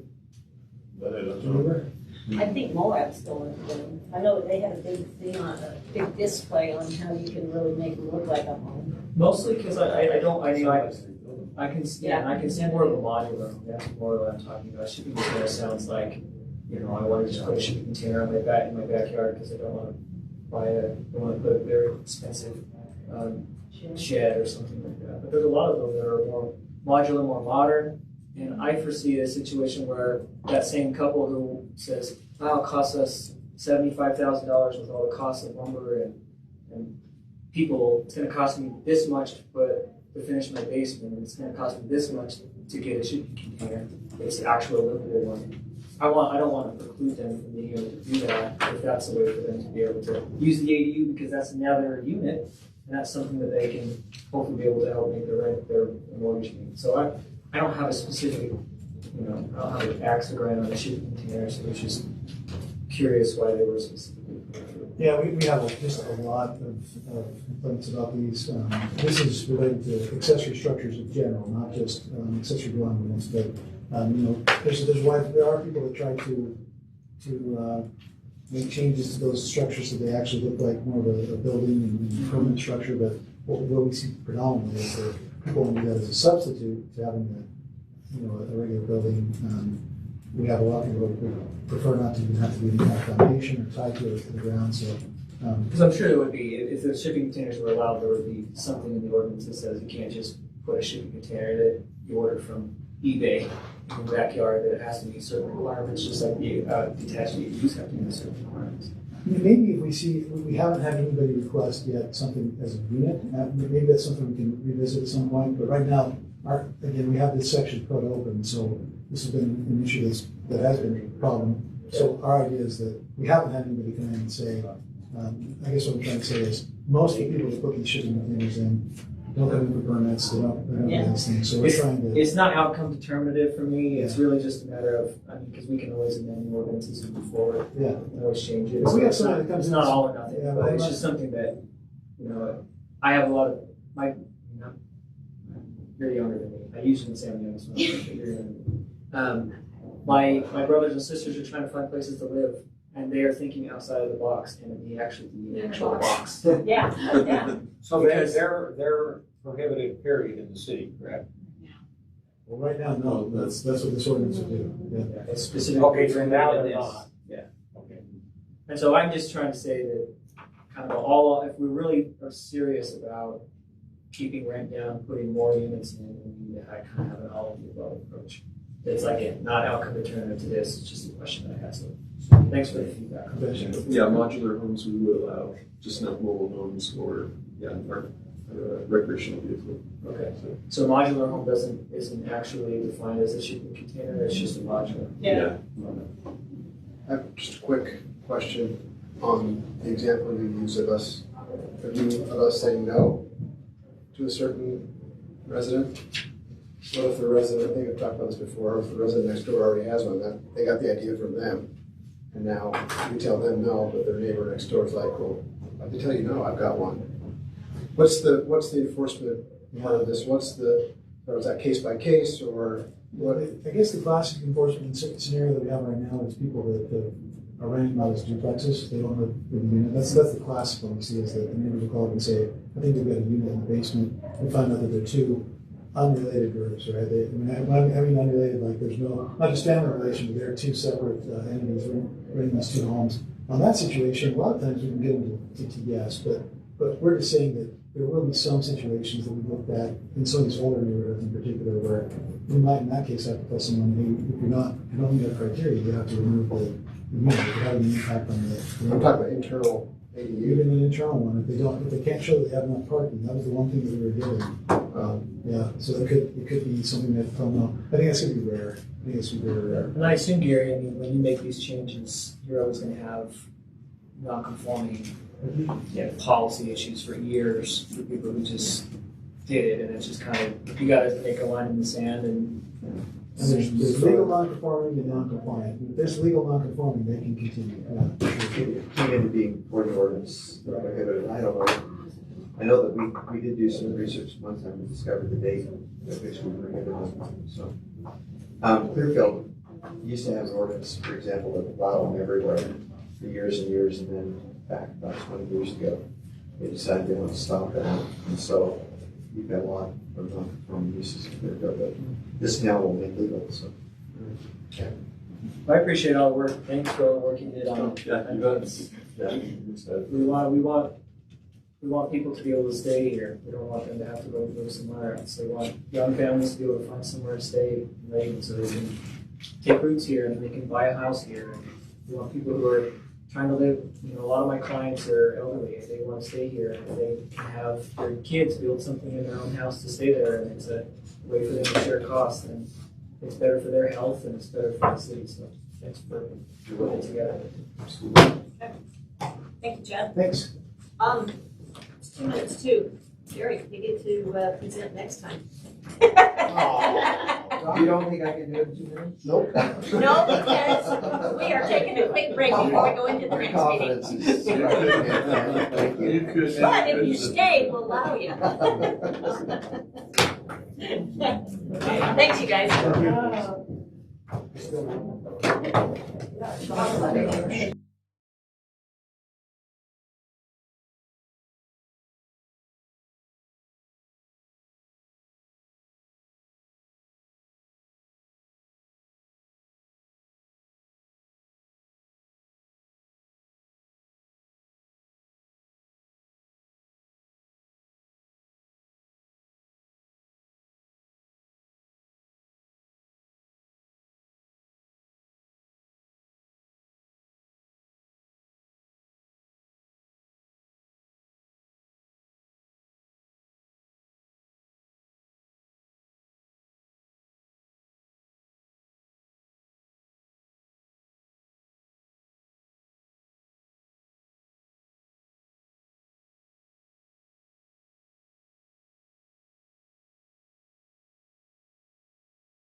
Welcome everyone out to our city council meeting for September 16th. Our start time is 7:03. We appreciate your patience there. Since we've got all of our youth court kids here and several other folks, I just want you to know that we traditionally start our meeting out with a prayer and a pledge. And each month, a different council member will be in charge. So I am now going to turn the time over to Councilmember Dawn Fitzpatrick for that. Thank you. And I have asked and they have accepted. Last meeting, we did 2 of our candidates for city council. This time we'll have a chance to hear for the other 2 that are running for city council. So Jess will do the pledge and then CJ will do the prayer.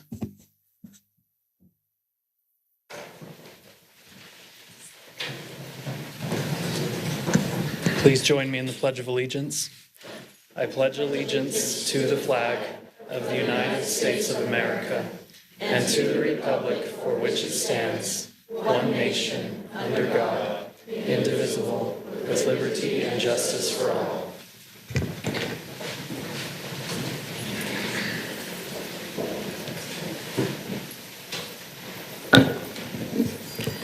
Our Father in heaven, we come together tonight.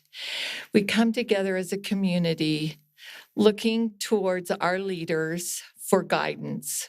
We're grateful for our leaders. We're grateful for our community. We're grateful for Layton City. Please bless this city, Father, with thy choicest blessings. We know it's through thee that all things are possible, and we're grateful every day for what thou gives us. We appreciate and acknowledge thy hand in all things. And please bless us as we part this evening, that we will go home in safety and we will find all is well at home. And these favors and blessings we pray for in the name of Jesus Christ. Amen. Okay, thank you both, and good luck on the race. Okay, council, we do have a set of minutes that we need to approve. So I'll look for any adjustments to those minutes or action for acceptance. Madam Mayor, I move that we adopt the minutes of Layton City Council meeting August 19th, 2021 as written. Yep. Second. It's been moved in second. All in favor, please say aye. Aye. Any opposed? Okay, thank you very much. We'll now move on to our municipal announcements. And so I think, Mr. Thomas, you probably have some announcements, correct? Reminds me of school. This is my assignment. Okay? Only I don't get graded too harshly. It says on September 13th through the 18th, the museum, it's called Top of Utah Museum Week. During this week-long event, visit the museum and see our new exhibits. Now, new is a relative word in a museum, so understand that, okay? Scott Carter will be presenting on subdividing Layton. Scott probably subdivided most of Layton in his tenure here. Anyways, at 5 o'clock. Yesterday. Huh. Yeah, it says September 15th. It was really good. And for those of you that missed it, you can come back and he's doing another one later on called Putting Back Subdivisions I Messed Up On. So anyway, Adams Canyon. I should look at the dates here. Okay, September 18th. I know that's Saturday. It's an Adams Canyon is having a volunteer service to clean up. So they're going to clean up the trailhead at 9 a.m. So if you feel so inclined, if you're a hiker, go up there and park with 5,630 other people and clean her up. And for those of you that are swimmers, they changed the bubble week. It's from September 20th, which will be Monday, till October 2nd. So they'll be tearing it down, so everything will be closed at the Parks and Rec building. the bubble. Good. Get it? Yep, you did. I didn't And the see only anything other on thing the I'd back, say is, so I'm good. so the museum, that's this week, actually. Right. But the Till museum Saturday. is something that you need to go visit Yeah. throughout the year. And their hours of operation are on average from 11 to 6 or 11 to 5, depending on the day. And I do know that they do have a new display over there, which is kind of emphasizing, let me think here, the growth of farming in our community, the doctors, the evolution of the doctors, and they've got a lot of old equipment and everything like that. That's kind of fun, and acknowledging some of the history that way. So anyway, there's a couple of new exhibits, and they've got a interaction area for young kids.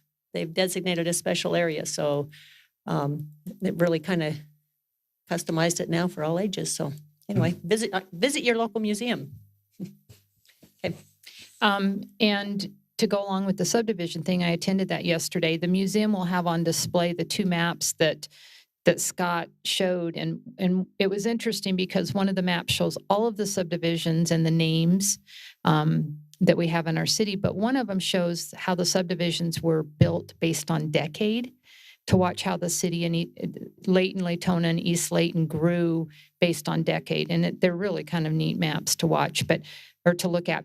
But to go through and read the names of the subdivisions, I'd forgotten that we have subdivisions by those names. But those maps are in the library or in the museum as well. The other thing for Parks and Rec on Friday night, the 24th, at 7:30 p.m. is the Park After Dark. Starts at 7:30 p.m. I've not attended one of those, but if it's anything like our After Dark activities we've already had in the park, it's probably going to be a lot of fun. And then this Saturday at Davis Hospital from 10 to 2 is a Get Ready Fair. September is Emergency Preparedness Month. So there'll be a lot of information on emergency preparedness. It's also suicide prevention awareness. I'll be participating in a booth with that. So it's a lot of fun. And we were joking in work meeting, RC Willie's isn't doing free hot dogs right now because of COVID, but if you go Saturday to Davis Hospital, you can get free hot dogs. So. Okay, thank you. There's just a couple of more items. So again, this is just our way of letting our citizens know what all's happening within our city and encourage you to get out and enjoy it. But speaking of the emergency preparedness, anybody interested in CERT, certainly we would like to have as many citizens as possible be CERT certified, which means that you're the ones that's going to be the response in an emergency situation. And we have a training that takes place on that. And Natalie Tholman is the gal here at the city that conducts that. And she's doing an online CERT course now. So I think the first one's going to start this Saturday. And I believe starts at 8 o'clock in the morning. And then again on the 25th. But please reach out to her. Just call the main city number here, and you can register for that. And it's a great course. I've been through it, and believe me, you learn a lot, and it's well worth the time you put into it. And then in addition to that, and the reason why we're making these announcements is because it's the last Thursday of the month here for us. On the 29th of this month, our fire department will be hosting their annual open house out at Station 51, which is the one down on Hillfield Road. And that's a fantastic event to go to. I mean, it's great for the entire family. You guys will learn a lot. They have a lot of booths set up. You can kind of, just learn a lot of different things. And certainly our firefighters do some demos, kind of help you understand what to do in emergency situations as well. So please mark that on your calendar for the 29th. Before I go on with our regular meeting, I feel it would be, there's 2 more items I need to talk about. First off, I need to say thank you to everyone. We had such a tremendous turnout this past Saturday for the National Service Day.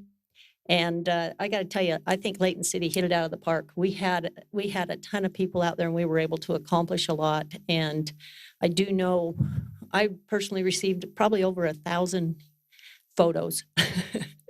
And I will end up putting those, I'm in the process now of collecting those all and putting them all on one drive for us so that we can all see those. But I was just sincerely impressed and want to say thank you. Thank you for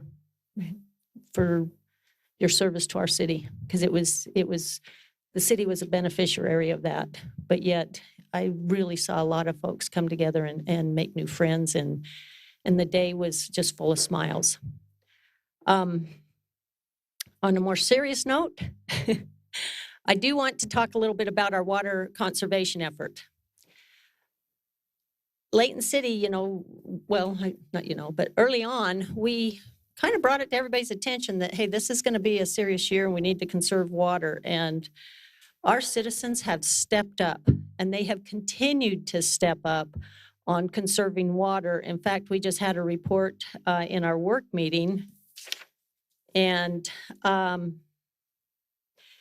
last month, I think we saved, the report was 177 million gallons is what the city's, what our citizens were able to cut back on.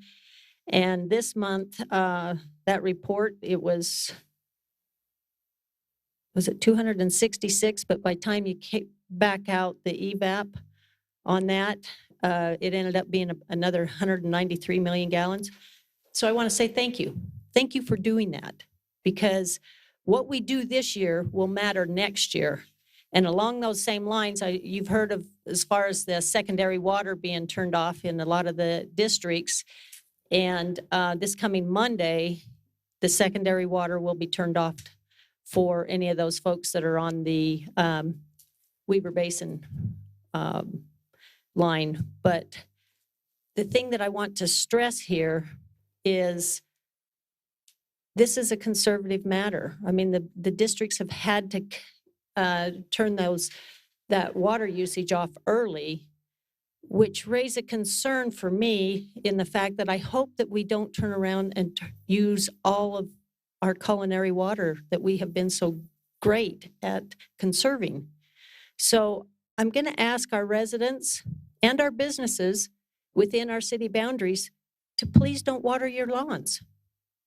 Don't use up that culinary water because you don't have that secondary access now. We need to continue to press forward. This is a serious matter, and what we do now will just benefit us in the future. So again, I'm just strongly encouraging everyone, don't water your yards. It's not necessary. We're into the fall season, and let's just continue to finish up our conservative efforts here. And the way I see it, this is like we've had a home run, or we've had a triple here. Let's now have a home run with the way that Layton has stepped up and conserved water. So I know our council members, they're all in behind this, and you'll probably hear a report, I'm sure, by Councilman Morris and Bloxham. They're very good about putting out our recaps. So make sure you read those as well. Okay, no more preaching. But thank you. What I'm saying is Layton is great. We've hit it out of the park on our service, and we're going to hit it out of the park again on our conservation. We're going to finish it right. Okay, let's go ahead and go on to our citizens comment portion of our meeting. So this is the portion where you're welcome to come up, and you can go to either side of the podium here. Ooh, excuse me. Well, no. Sorry, I went out of order here, but I'll come back to the youth court. So we're training these kids. But anyway, yes, I'm actually at the citizens comment portion. So we'll go ahead and hear our citizens comments. Again, just state your name and address for the record. My name is Deneen Adams. I'm the Assistant Executive Director at Open Doors. I'm here for two reasons tonight. Number one is to thank you for nominating Richard Cortez as Hometown Hero.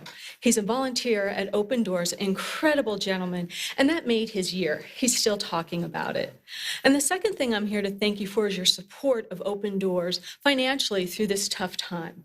I know you receive all the reports, you see how many people we help, but I'm here to kind of share a story with you, specifically about a woman from Layton. She come to us, she's single mom, 2 children. She was working 2 jobs. Right when the pandemic hit, about May, she lost one of her jobs. She couldn't pay her rent, so she came to us. Through the emergency rental assistance, we were able to pay for her rent. At this point, she became involved in what we did, and she joined our Circles program. From that, she was able to get 1 job that she's now making almost double what she originally was. She's upgraded from her small apartment to a larger place, a rental, and her dream is to own a home. And thanks to your support and what you've done for Open Doors, we were able to help her. So again, I know you see all the reports, you see how many people we help, but I thought I'd just like to share that story with you. Thank you. Yeah, thank you. And you do have a great program, and tell Richard he needs to keep that sign up all year. Okay. Okay, is there anyone else that'd like to make an announcement or a citizen comment?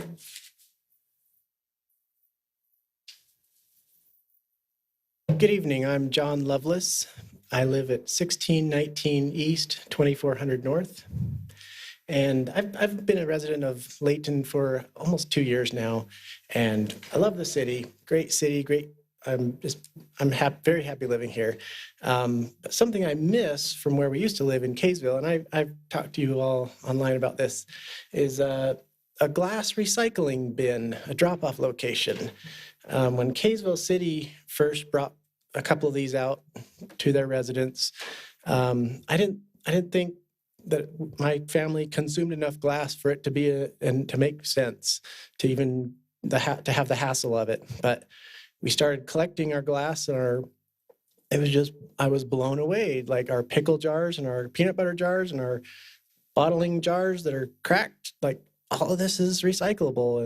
And we had about 40 pounds of glass every month that we were taking down to the drop-off bin. And there's just something really satisfying at the end of a hard day of work, just smashing glass. As long as you make it in the bin and not make a mess. But I thought, what a great idea it would be to have for Layton City to also do something like this, to have locations that we could eliminate some of our trash and put it to good use. And I reached out to the company's called Momentum Recycling. They're the only glass recycler in the region. And they handle all the glass for Utah and other states.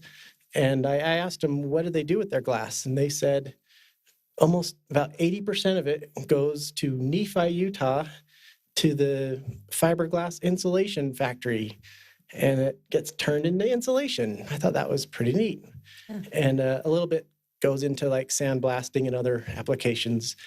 But I thought that was so neat that glass that's used here, consumed here, stays in Utah, and can be made into something useful and valuable and be put right back into our homes. What a great use of that resource. And I thought, can we look into this and see if that's something that's feasible that we would willing to do? Perhaps we could, the costs of having less trips of the garbage truck filling up less, maybe that can be a monetized value to justify the cost of some of these bins. So thank you. Yeah, thank you. It's a great idea. Thank you very much. And I'll just comment that, that's how our day of service came about, was just listening to our citizens. So, well, does anyone else wish to make a comment? So just a quick question. I probably should know this, but for the hearing later today, is there a chance to have comment, or do I comment now? So if there's an item on our agenda that you wish to speak on, then under the public hearing, one of those 2 items, then you can wait and speak there. If it's something that's not on on here, then you're welcome to go ahead I wanted and to talk on the, All right. Well, in that case, since I'm up here, I just want to say thank you. And Tyson Plasto, 2678 West, 1475 North. So thank you. There are a lot of things that Layton does really well, and there are many others that Layton does just incredibly well. So thank you. Thank you all for your service, especially during this pandemic. So I'll come back up during that time. Thanks. Thank you. Is there anyone else? Okay, well, thank you very much. Sorry, you're welcome. I will not cut you off. You're one of our youths. If you Thank have a you. comment, you're welcome to make your comment. My name is Kara Baldwin. I live at 2396 Case Creek Drive. I was in a work meeting, and I know that we were talking about the lampposts and how there's a certain area where we can't get the utilities there. So 5 lampposts would cost the same as 21 lampposts in another area. And I was wondering if the city has looked into a solar option. As far as solar goes in Utah, we have a lot of outputs that would do it, and our average light day is more than enough to sustain it. So I was wondering if the city could possibly look into that to be more sustainable and to get the people the light they need. Thank you. Okay, we'll do that. Okay, I don't want to cut anyone else off, but I'll give the dead silence here. Okay, now that there's no one else, I actually would like to turn the time over to Miss Carlene, and I won't, Kidman, and I can't remember your married name, but anyway, Carlene is a fantastic person here in our city who actually helps with our youth court. And I know that we've got some graduations in that, and Carlene, you're great about informing everybody as far as what all these kids do. So if you wouldn't mind coming up and sharing the time with them. And I do want to say to these kids, though, thank you. Thank you for what you've done for our city. And thank you for being patient. And thank you for being flexible, because I know there's many times when you've had to move around here in order to conduct your business. And we do appreciate that. So, Carlene? Thank you. Do I need to say my name and address? Okay. My name now is, well, I haven't officially changed it, but it will be Silito eventually. So I did get married. So anyway, this is our 24th year graduation. And some of you have been around for those 24 years. I know Don was here, and Alex and Gary, and I think, and Dave was around, I think, because when he was around. So anyway, it's been kind of fun. I hope you see how things have changed over the 24 years. You notice we have a smaller group. A lot of the youth take off Wednesdays, have to work on Thursdays. So about half of the youth are not able to be here. We have actually 23 youth that are actually trained right now when these guys are all fully trained. So we have a very small group tonight because it's just really hard to get everyone together. Just wanted to tell you a couple things that have changed over the years. When we first started youth court, the most common case was a truancy case. We haven't had a truancy case in years. The most common case we have currently is possession of marijuana. And so things have changed quite a bit from truancy to marijuana now. We have, with these youth, I could try to keep track of how many youth we've trained. This will make 650 youth in the 24 years that we have trained to actually be part of Layton Youth Court. And as of last count, the youth have volunteered over 40,000 hours of their own time, and then had over almost 6,000 hours of training. So that's a lot of hours for these youth to give back and do for what they believe in and helping other youth. So anyway, I just wanted to brag a little bit about them. I have certificates for the new, and then the ones that are returning, the ones that are here, there's only a couple of them, have some pins we give them for how many years they've been here. So if we can have them, when I call your name, if you can come up, I know you can't shake hands, but they kind of come around, maybe just say hi, and then line up in front of them right here, and I can take your picture real fast, and then you guys get sworn in and stuff, okay? Does everyone know what youth court is? Does anyone not know what youth court is, and I can explain it really fast? Do you all know what youth court is? Okay, good, because we practice that do our little elevator speech. So I was gonna have one of the youth do it, but they get away. They don't have to do that this time, so. Okay, I'm gonna call your name, and come on up. Alex Connors.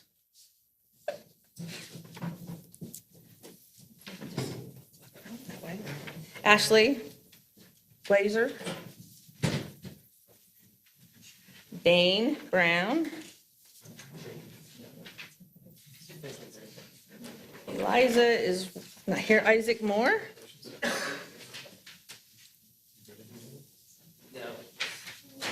Jade Stevens.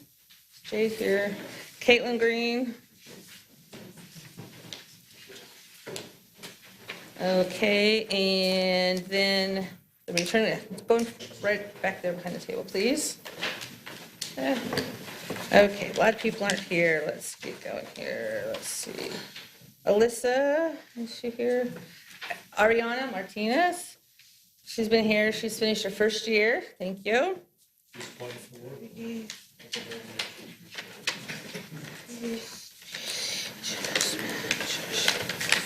Okay, 1 second. Madeline. She's finished her first year. And Majestic finished her first year. And I think I haven't missed anybody else, so. And then when we're done, can we be excused? So, thank you. Are you downstairs like that? No, we're not going downstairs. We're just gonna go outside for a minute, so. Yeah.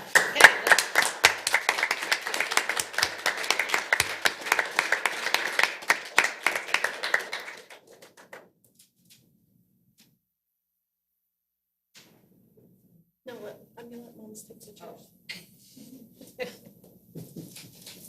I'll probably take more pictures than any of them.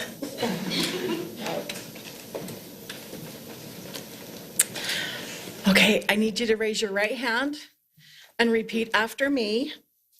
I state your name. Do solemnly swear that I will support, obey, and defend the Constitution of the United States and the Constitution of the State of Utah,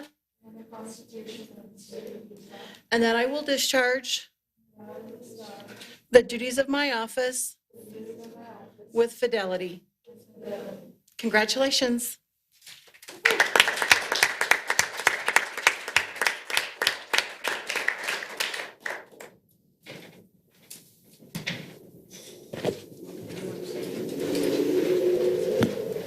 I'd just like to thank you personally, Carlene, as well, and all the kids and their parents. They do really do a great work. Yeah, thank you very much.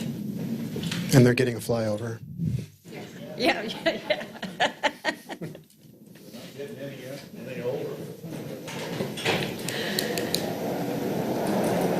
Well, there's a louder one even. Hey, we'll give the kids just a minute to be excused here, then we'll continue on.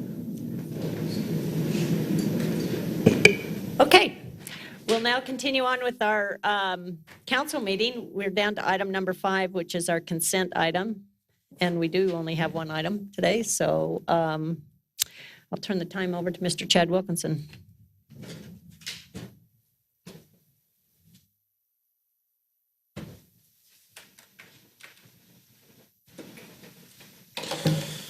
Thank you, Mayor, Council.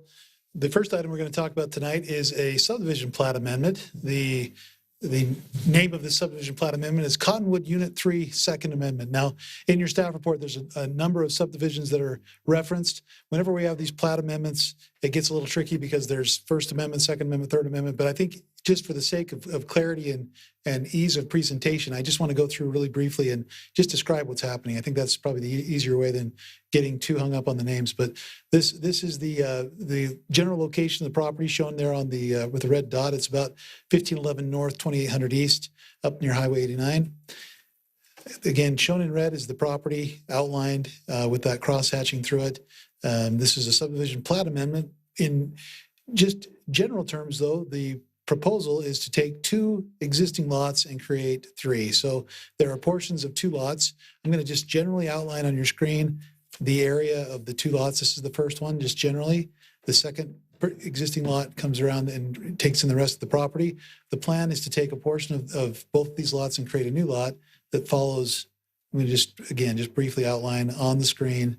This is the outline of that new lot. So you'll be taking 2 lots, creating 3. This requires some adjustments to some of the lot lines, requires dividing off that new lot, does constitute an amendment. It will also require the recording of new easements, PU&D easements, that's public utility and drainage easements along some of the perimeters of those properties. The Planning Commission has reviewed this request for this subdivision amendment and is recommending approval. This is just showing that original lot configuration from that other amendment. But they're recommending approval, and we're also recommending that the council approve this subdivision amendment. Thanks. Council, any questions? So Chad, I remember this property coming to us when I was on the planning commission. So was Amendment 1 the combining of those two lots to start with? Yeah, there were some combinations that occurred. I think that's what this one shows, is that original combination. It's right in that sweet spot of where I can't see it with the screen up there. But this shows that first amendment. It added this property to that lot, so you can kind of see those two lots that were combined. And then this would be, again, readjusting those property lines to make this and a portion of the other lot into an additional buildable lot. Okay. And recording the required perimeter easements on there. Yep. Anyone else? Okay. Council, I'll look for action regarding our consent item then. Madam Mayor, I'd like to make a motion that we approve the Cottonwood Unit Subdivision Second Amendment, subject to meeting all of the city requirements. Is there a second? Second. Been moved in second. All those in favor of amending the plat, please say aye. Aye. Any opposed? Okay, thank you very much. Okay, we'll move on now to our public hearing portion of our meeting. And we've got two items on here, and we'll deal with them individually, but we'll go ahead and start off with item number A, which is a rezone request, and Mr. Chad Wilkinson will present that to us. Thank you. Mayor, council, this proposal is, again, as was mentioned, a proposal to rezone some property from CH, which is our highway commercial, to M1, which is a light industrial zone in the city. The approximate location is shown on the screen. It's 613 West, 500 North. The red dot there on the map shows that location, about 11 and a quarter acres, roughly. The property is probably familiar to many. It's west of Home Depot. The property is shown in red, outlined in red on the screen. Home Depot is shown here to the east. Some of the existing Young Automotive Group buildings are there to the north. Walmart just kind of kitty corner to the northwest, and some of the industrial uses there to the west. Along with to the south, one of the existing mobile home parks in the city. So those are some of the surrounding uses. The request is in conjunction with the request by the Young Automotive Group. They are planning to construct their corporate headquarters here in Layton. As part of that corporate headquarters building, they are planning to have a large warehousing component that will accommodate some of their parts warehousing needs. It's a very, very large building. You can see that just conceptual drawing there shown on the screen. It'll be mostly located on the north part of the building. There's an existing drainage facility located on the southwest portion of that lot that'll remain unchanged. Tonight's application is just to consider the zone change. It's not to consider the site plan. That'll go through its own review should the zone change be approved. This request was reviewed by the Planning Commission. I'm going to go back to just that zoning map. This is an area of transition between the commercial uses to the east and some heavier industrial uses to the west. This is in compliance, or it is compatible with the land use recommendation for the area in the general plan, which calls for these commercial areas. This makes that good transition between those uses. This will, again, accommodate what's really a warehousing use for the Young Automotive Group and their corporate offices. And the Planning Commission reviewed this request and has recommended that the council approve this request for a zone change from CH to M1. And I'm happy to answer any questions if I can. Any questions?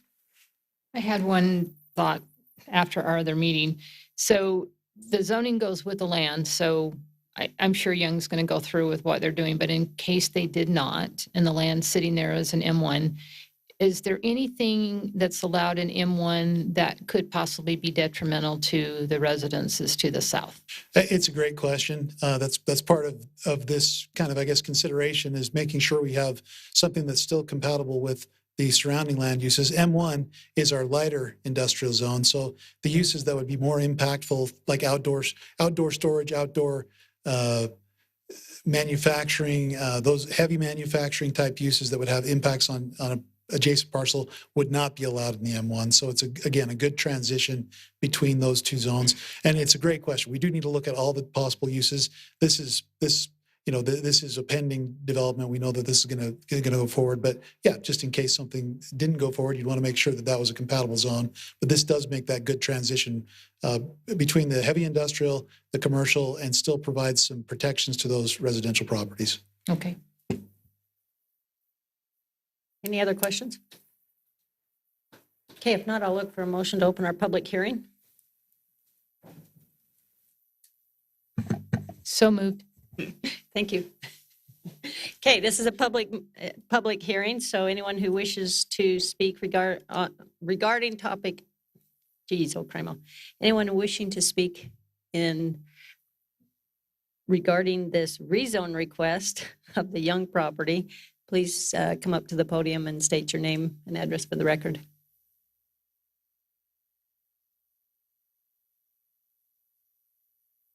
Okay, seeing that there's none, then council, I'll look for a motion to close the public hearing and take action on item number A, the rezone request or ordinance 21-22.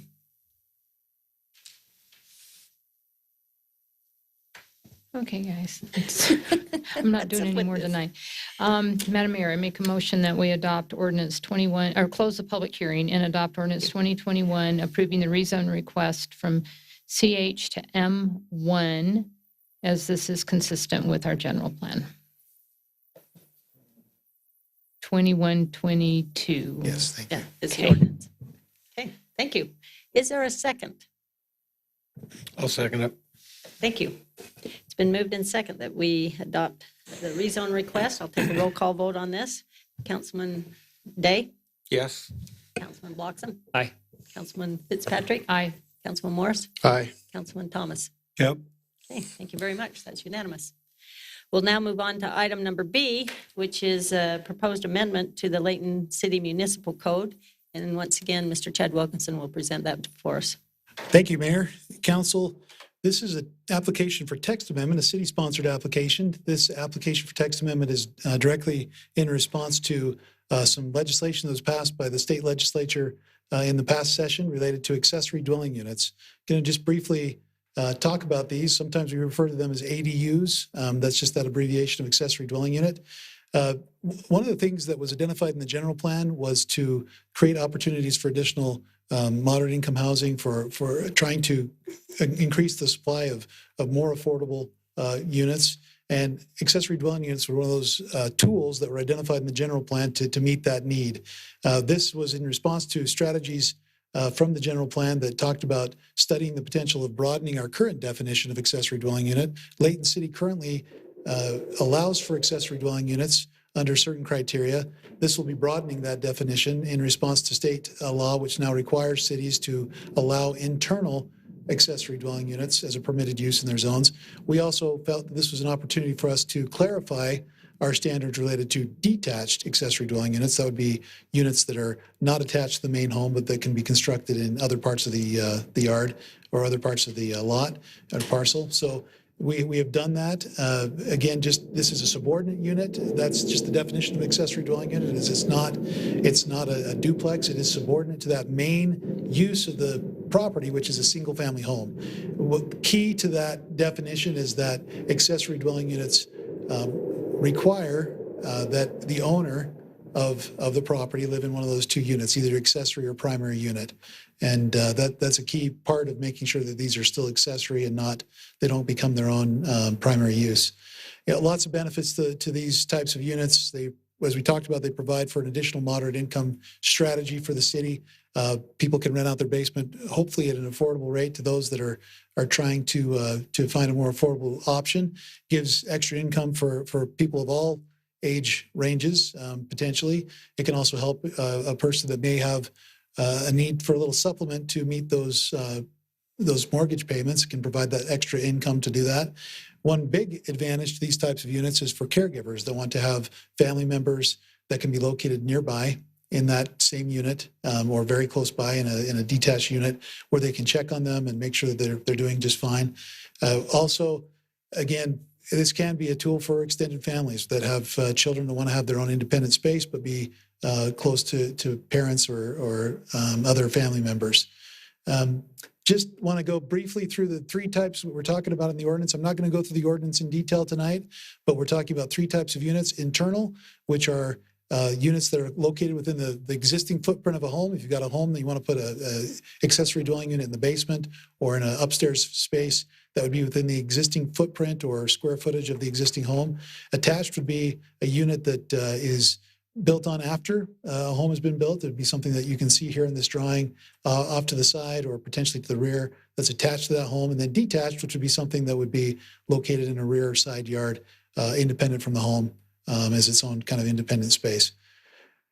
These are some examples, just quickly go through those with pictures of those different kinds of units. This is defined by state law, what these units constitute, and given some guidelines for what we can and can't do. I'm not going to go through each of those tonight, but I'm just going to go through very quickly and get to some changes that we have suggested in reaction to your review as a council. We've been going through these standards for several weeks now, and we've given you a draft copy. These are some changes, clarifications that we are suggesting be part of your motion tonight if you choose to adopt these standards. One is to just clarify some standards related to setbacks and open areas and projections of those buildings and how far they can get or how close they can get to property lines. Another related to how we count or calculate the square footage for these attached and detached units and the maximums that are allowed there. And then some footnote and just some general grammar changes that if you can just, they're shown on the screen. If in your motion you can mention that these would be incorporated as part of the ordinance, we would appreciate that, and we'll make those changes before we make this official as part of the ordinance. So with that, I like I said, I'd be happy to answer specific questions about the ordinance. Didn't want to get into too many of those details right now, but happy to answer those specific questions. But maybe after we take some public comment or something, we could also answer some questions. So with that, the Planning Commission did review this proposed ordinance text amendment. They are recommending that the council approve ordinance 21-23 that makes a change to a number of code sections that are there in your staff report in relation to accessory dwelling units. Be happy to answer any questions. Okay. Any questions, council? Not, I'll look for a motion to open the public hearing regarding item number B. So moved. Thank you. Thank you. Somebody different. Okay, this is a public hearing. Anyone who wishes to speak regarding the item B that Mr. Wilkinson just elegantly presented to us, then you're welcome to. Just come up to the podium, state your name and address for the record.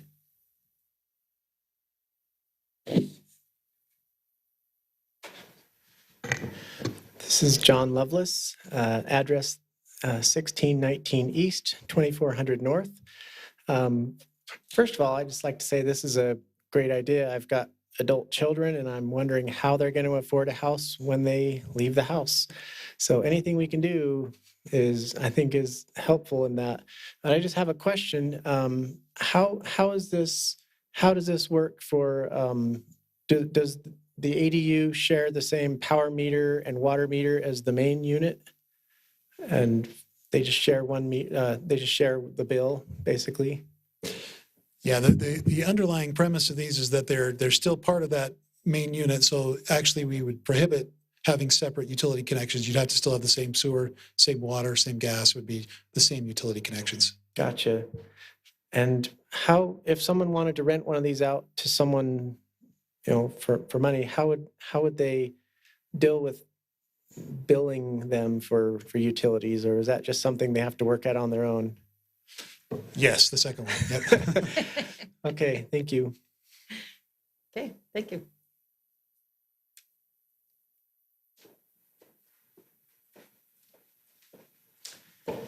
Tyson Plasto, 2678 West, 1475 North.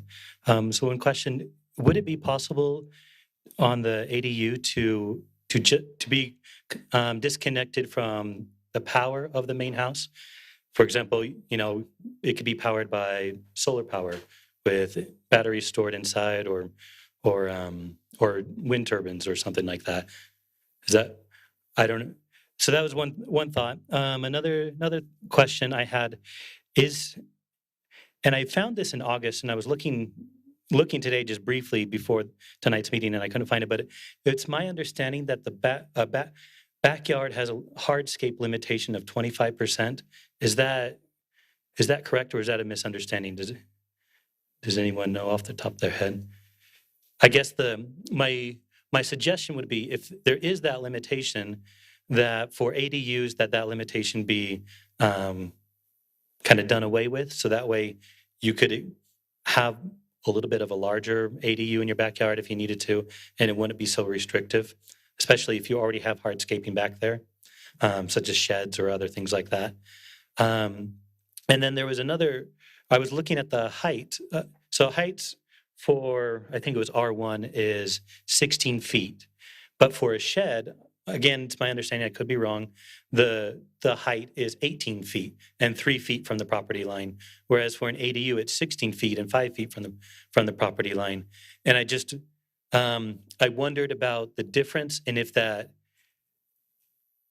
so I'm a woodworker, right? I could build a 200 square foot wood shop in my backyard, 3 feet from the edge, have power out there or solar power out there, not have to worry about a planning, whatever. And it could be 2 feet higher and 2 feet closer to the property line than if I were to do an ADU. So I don't know if there was a reasoning behind the 16 feet. My preference would be to have it higher, to have it coincide with that 18 feet. I would understand maybe that there'd be some justification for being further away from the property line. Maybe there's a greater risk of fire, and maybe that's the same case for the height. But if that isn't the case, then perhaps that could be it could have the same height and property line restrictions as sheds. And again, I could be completely wrong on that, but I think that's it. So thanks. I'm going to try to answer each of those really briefly, if that's okay. Yes, please. Mayor and council, just in terms of I'm going to kind of take them from last to first, but that last question, we actually, as part of this ordinance, we are going to make that consistent. So we do have a difference right now in our ordinance as far as heights go. We're, as part of this proposal, and we didn't show all the details of the ordinance on the screen, but we would be proposing that those discrepancies be reconciled. We'd have a 16-foot height limit across the board, even for an accessory structure. So, whether it has a unit in it or not, there would be a height limit that matched that accessory structure height limit of 16 feet. And then we've also done that with the setbacks. So the setbacks have been made consistent. That's in your ordinance on page, page 3 of the ordinance, 2123 shows table 5-1, and that shows where those setbacks have been changed. We've had some of them that have gotten to 5 feet for these accessory structures rather than 3. And that's really in response to issues that we've had with encroachments and easements, public utility and drainage easements. So we've made that consistent now at 5 feet, and for whether it has a unit in it or not, a dwelling unit in it or not. So some of this shows that. I want to see if I can get to the table on this slideshow so that everybody can see that, but very hard to see. I probably ought to turn the lights down a little bit or something to see if it's a little bit washed out, but those changes have been proposed here. Still not the greatest. I'll see if I can zoom in a little bit, but that's reflected here on this table, those changes that I just mentioned. In terms of the maximum rear yard coverage, we haven't changed that. We are still proposing or recommending that we have a maximum rear lot coverage standard so that we can still have some open space in these backyards, even with these accessory dwelling units. So we'd still have that maximum coverage standard that would apply. I think those other two answer the setback and the height questions. Which one I feel like I'm missing one though. Solar. Oh, solar, the power question. Yeah, thanks. It's a good question. I think the idea behind these units is that we don't have separate utility connections. I don't know that we've really anticipated someone that is requesting to not have a power connection at all, but certainly they'd still have to be connected to the same sewer, same water. I'm not sure that under their current ordinance that would be prohibited to have just a solar connection out there. It's just they can't have a separate connection is I think the key there. So it'd be connecting to that system, the power system. I'm not enough of an expert on what the regulations are from Rocky Mountain Power or some of these the other agencies, but the idea is that they don't have a separate connection to those utilities, and that's really to keep it. One of the big concerns with these types of units is to make sure that they are subordinate to that primary unit. And if we have separate utility meters, separate utility connections, then they can become their own use. So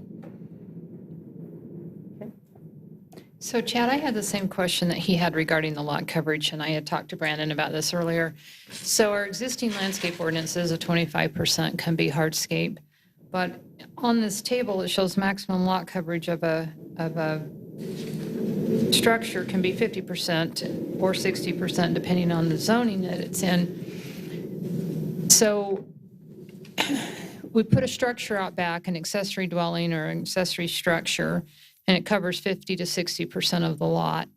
But then we have a backyard and we want to put in a fire pit and a pickleball court and all that, and we're restricted to 25%. I think there's inconsistencies.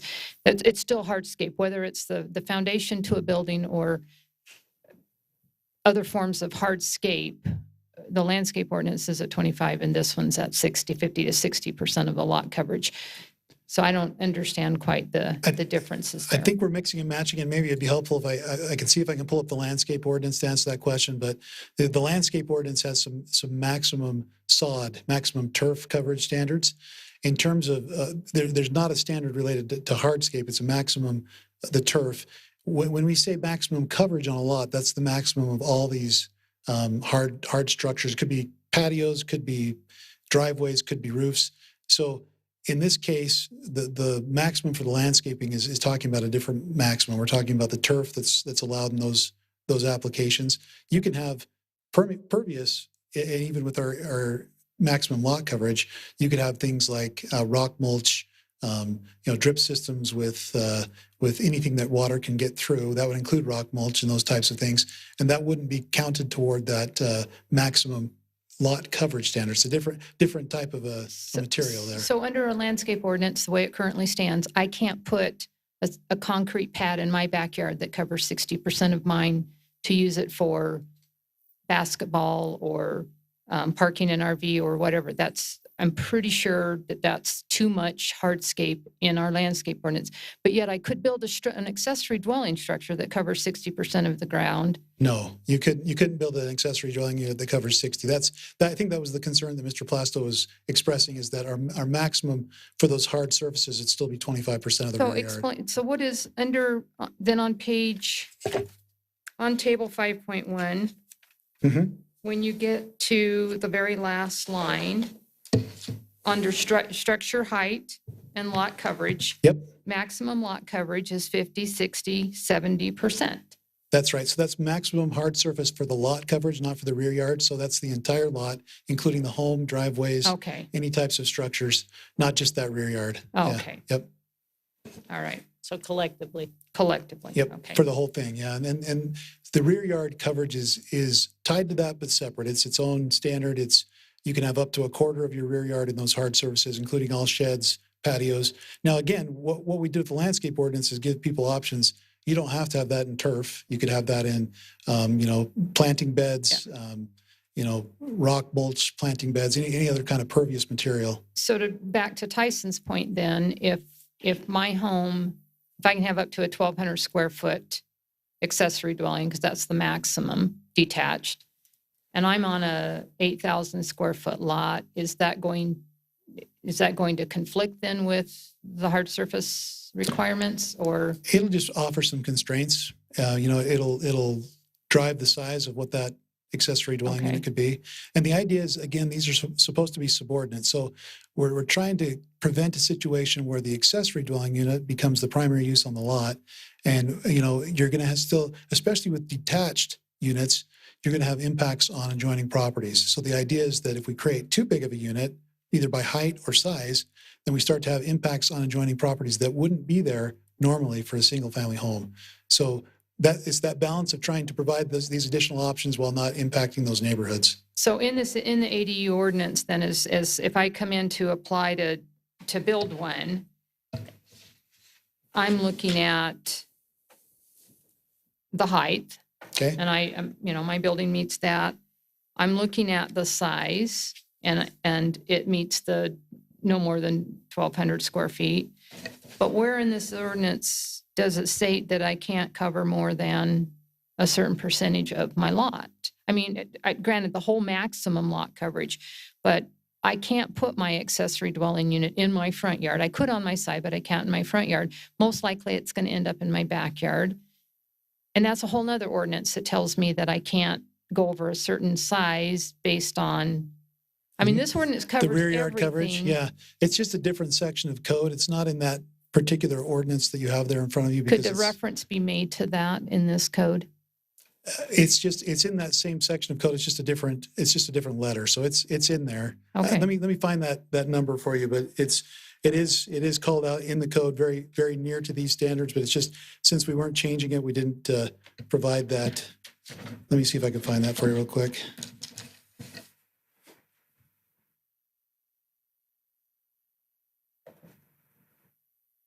I'm just trying to think to make it easier on a resident if they're, go on and pull up our municipal code and look at accessory structure setbacks and the height and lot coverage, how high it can be.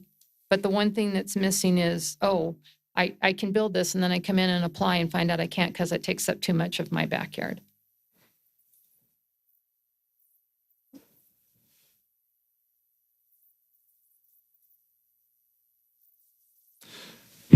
Yes, this is one of those times when having Brandon here as our code expert on this, we would have gone right to it, but it's just going to take me a moment to get there.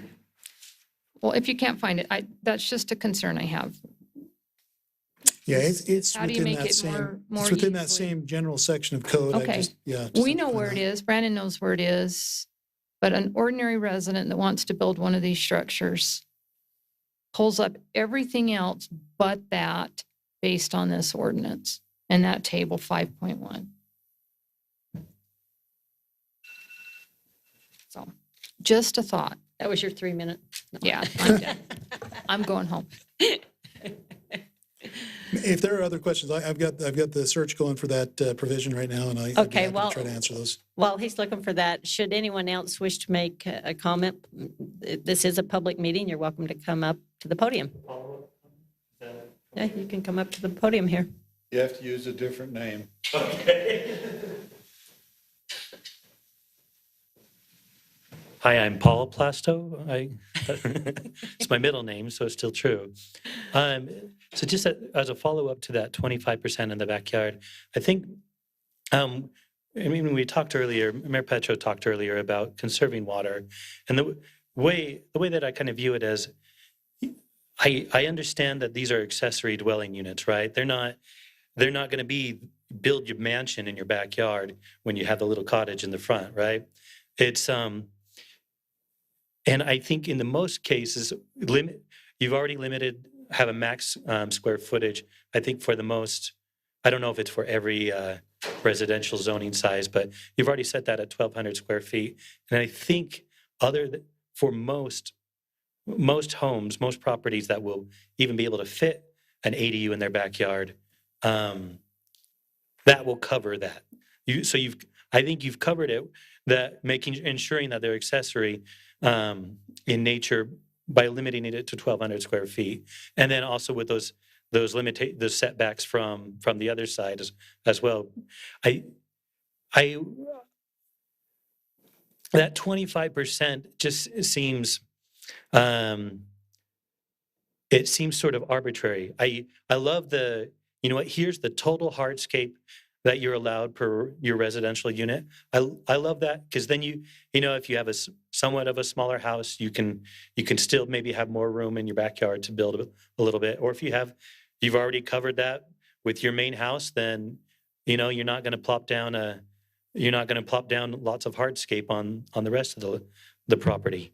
I think I would just encourage you, and granted it benefits myself, but I would just encourage you to maybe consider getting rid of that 25% backyard. And if there's considerations about water runoff, then there are other things that can be taken to mitigate that. As far as landscaping goes, to mitigate water runoff. And maybe we consider that. Maybe that's a different ordinance and a different meeting at a different time. But that would just be my thought. Thank you. Okay.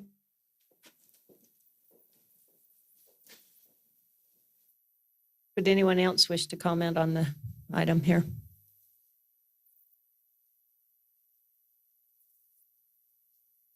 Okay. And that there's none. Don, would you be okay if Chad doesn't quite find it? I'm called in the big guns. Brandon's available by text, so I'm just waiting for him to give me that section number. But in the meantime, I can speak to the issue before we find that section.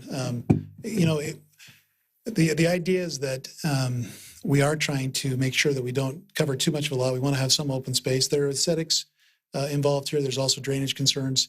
If we cover too much of that rear yard with impervious surface, then we have designed a stormwater system to a certain size, right? And if we start to cover too much of those lot areas with concrete, and once we adopt a standard, it applies to everybody. So you might say, well, this person, he just wants to go a little bit over, but the next person says, well, I want to do 50% or 60% or whatever.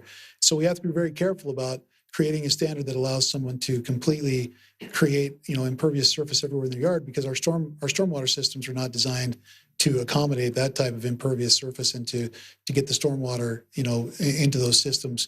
That would change the whole kind of, I guess, the calculations that have been used to size stormwater systems if we start to say everything can be paved or hard surface. So the idea is that we're trying to keep a balance between allowing people to have structures in their rear yard, but also keeping that open space. And there's also quality of life involved there. Having open space in your rear yard, someplace where you can, go and relax and recreate and have that space for whatever, gardens, pets, whatever, is an important component of a single family neighborhood. So again, I understand the idea, but from that just policy standpoint, it's trying to say, there's got to be a limit that we have that says that this area needs to be kept open. This area needs to be kept aesthetically for open space, and from again stormwater perspective, if we pave everything, we're not sized correctly in our storm design. That's a good point that he makes, and I have to agree with that one. But anyone else, council? Certainly, we can bring this back around for our own discussion. I mean, would anybody else want to make any comments?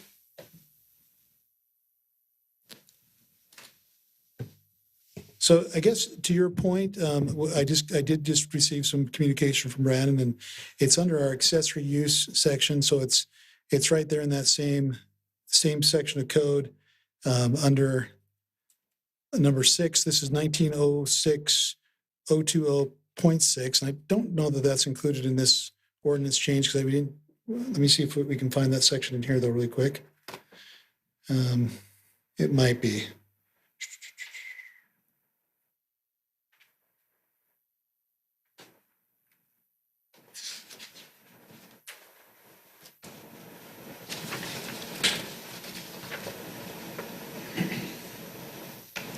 I think like I said before, I don't think it was included in your packet because it was a section of code that was not being modified, but I'll just read it to you. It talks about maximum coverage for accessory structures and uses in residential zoning districts. No accessory building structure or group of such buildings or structures shall cover more than 25% of the minimum rear yard space. And it just says what's counted in that. That's any kind of impervious surface, parking spaces, any kind of hard surface there. So it is in there. It's just, again, it's in that same general section. It just wasn't a section we were changing, so we didn't include it in your packet. Satisfied? Yeah, that's great. I just didn't know that it was, like I said, I didn't read the entire 19 point whatever, Yeah, it's under principal and accessory uses. So, yep.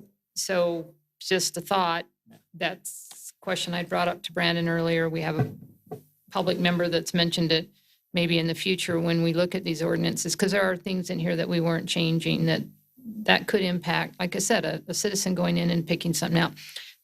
If I'd have known that, I'd have known that, I wouldn't have asked the question. I didn't know that because I didn't go back and read the entire section It's a point, as it pertains to this. It's a point well taken. I think you could make a part of your motion, and I would be in favor of this, that we would add that to that same table 5-1, that we just put that standard.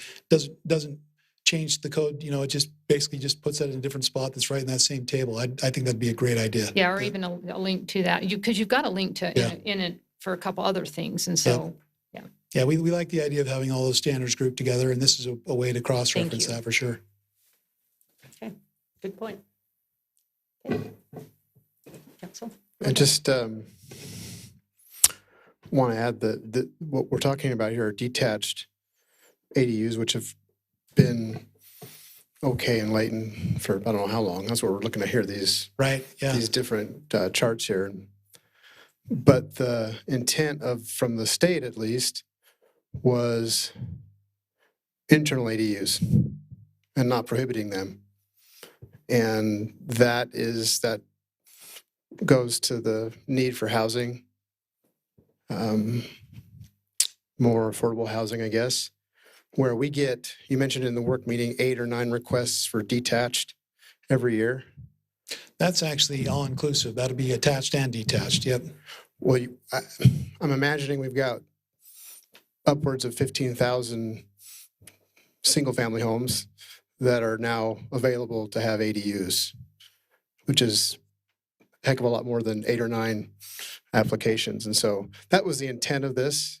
And we're here talking about detached, but it's an effort, and we're not building anything new. It's within the walls of existing buildings, which is a big deal. Thank you. So, Yeah. I mean, that's just a statement, not a question. I appreciate it. I just want to add to that statement that we have 2 parts of this. One is meeting state code, exactly what you said. The other piece, though, we've had detached accessory dwelling units for a long time. They are under that 25% maximum coverage standard today.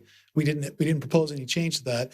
The changes to that particular ordinance are trying to clarify how those setbacks are administered, how far away things can be from property lines. We did note that there was a discrepancy, as has been pointed out, between heights.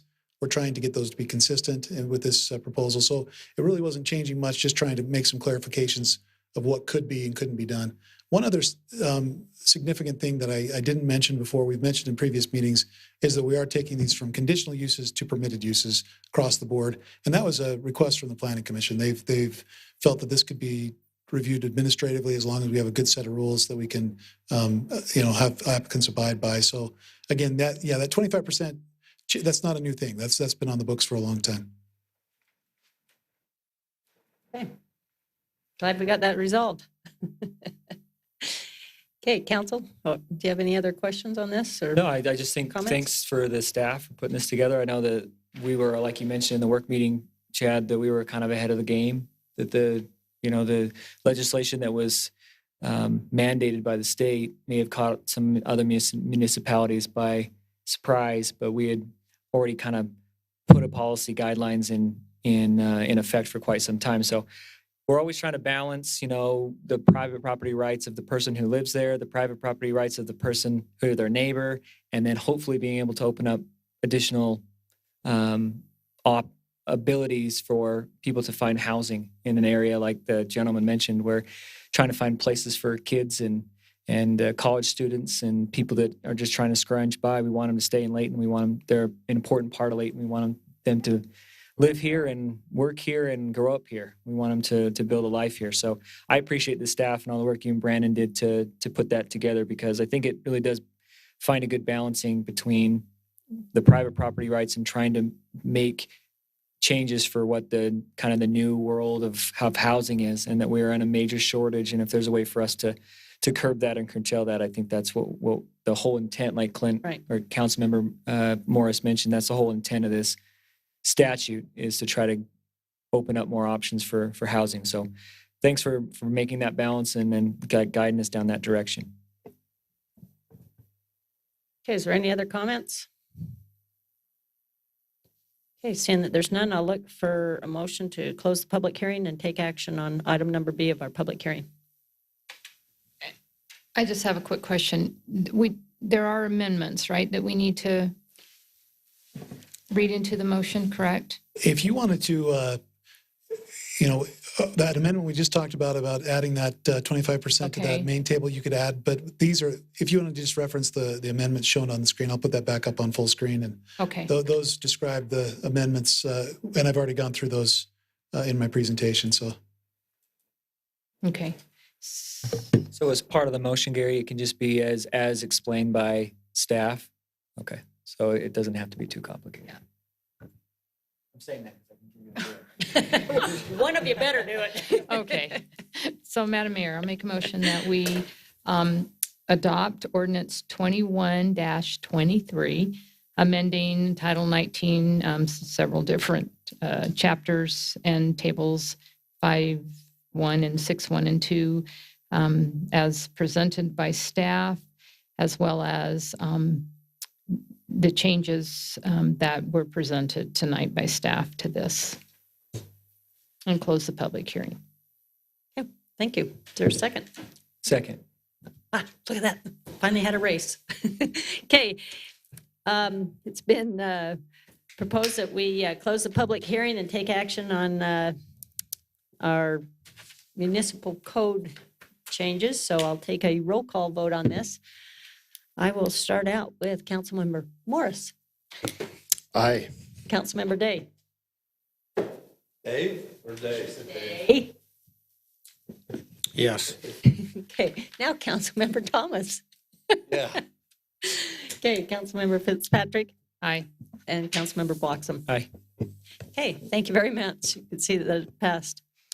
Okay, that's pretty much concludes all of our items on our public hearing. I do have one thing I do want to mention. I failed to mention earlier when I was talking about water, and I think it's very critical that as we issue this challenge for our residents to please honor September 20th as the day that we'll stop watering our lawns.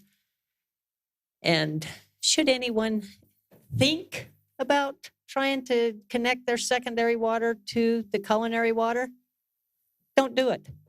I mean, you've heard it in the news where down south, where some other cities that had happened, and just the problems that they had. So I'm just going to just kind of reemphasize the fact you do not do that. Please do not try to cross connect your secondary with your culinary water. You'll just have too many problems there, and it would cause too many issues all the way around. So again, just let's just try to have a home run here on our water conservation, and just try not to water your lawns starting Monday. And can I add to that? Don't wash your driveway or your gutter or your car. There's a lot of other ways we use our outdoor culinary water in addition to watering the lawn. So please try. And I want to express my thanks because water conservation's been a big issue for me. And I'm just thrilled when I see the numbers of how well the citizens have done. They have. Excellent. And that's why I got to say, thank you, Layton. Thank you very much for stepping it up. So with that, do we have any other unfinished business? I have a question. Sure. We've had a vacancy on the planning commission here for a couple months. Where do we stand on replacing a new member? Ooh, Mr. Wilkinson will answer that question. Thank you. Yes, we have an individual that applied in the previous round for the planning commission position that we've been in contact with. It's just a matter of getting schedules lined up. We've been trying to get something lined up to sit down with that individual, but it was someone that we were very impressed with the previous round. Without having that opportunity to sit down with them, I don't want to give out a name right now, but there is someone that's expressed interest in that, and we need to try to just sit down with them and get a meeting scheduled, and then potentially bring that recommendation for the council. So very good. And along those same lines, I do know that we have a couple of seats that will be opening up on our Parks and Rec Commission, as well as our Ramp Commission. And so the Parks and Rec Department will be putting out a notice on that, and we'll accept applications for those openings as well. So we do have a few things for you to get involved in the city. So again, any other business anybody wants to bring before us? Yeah, I got another comment.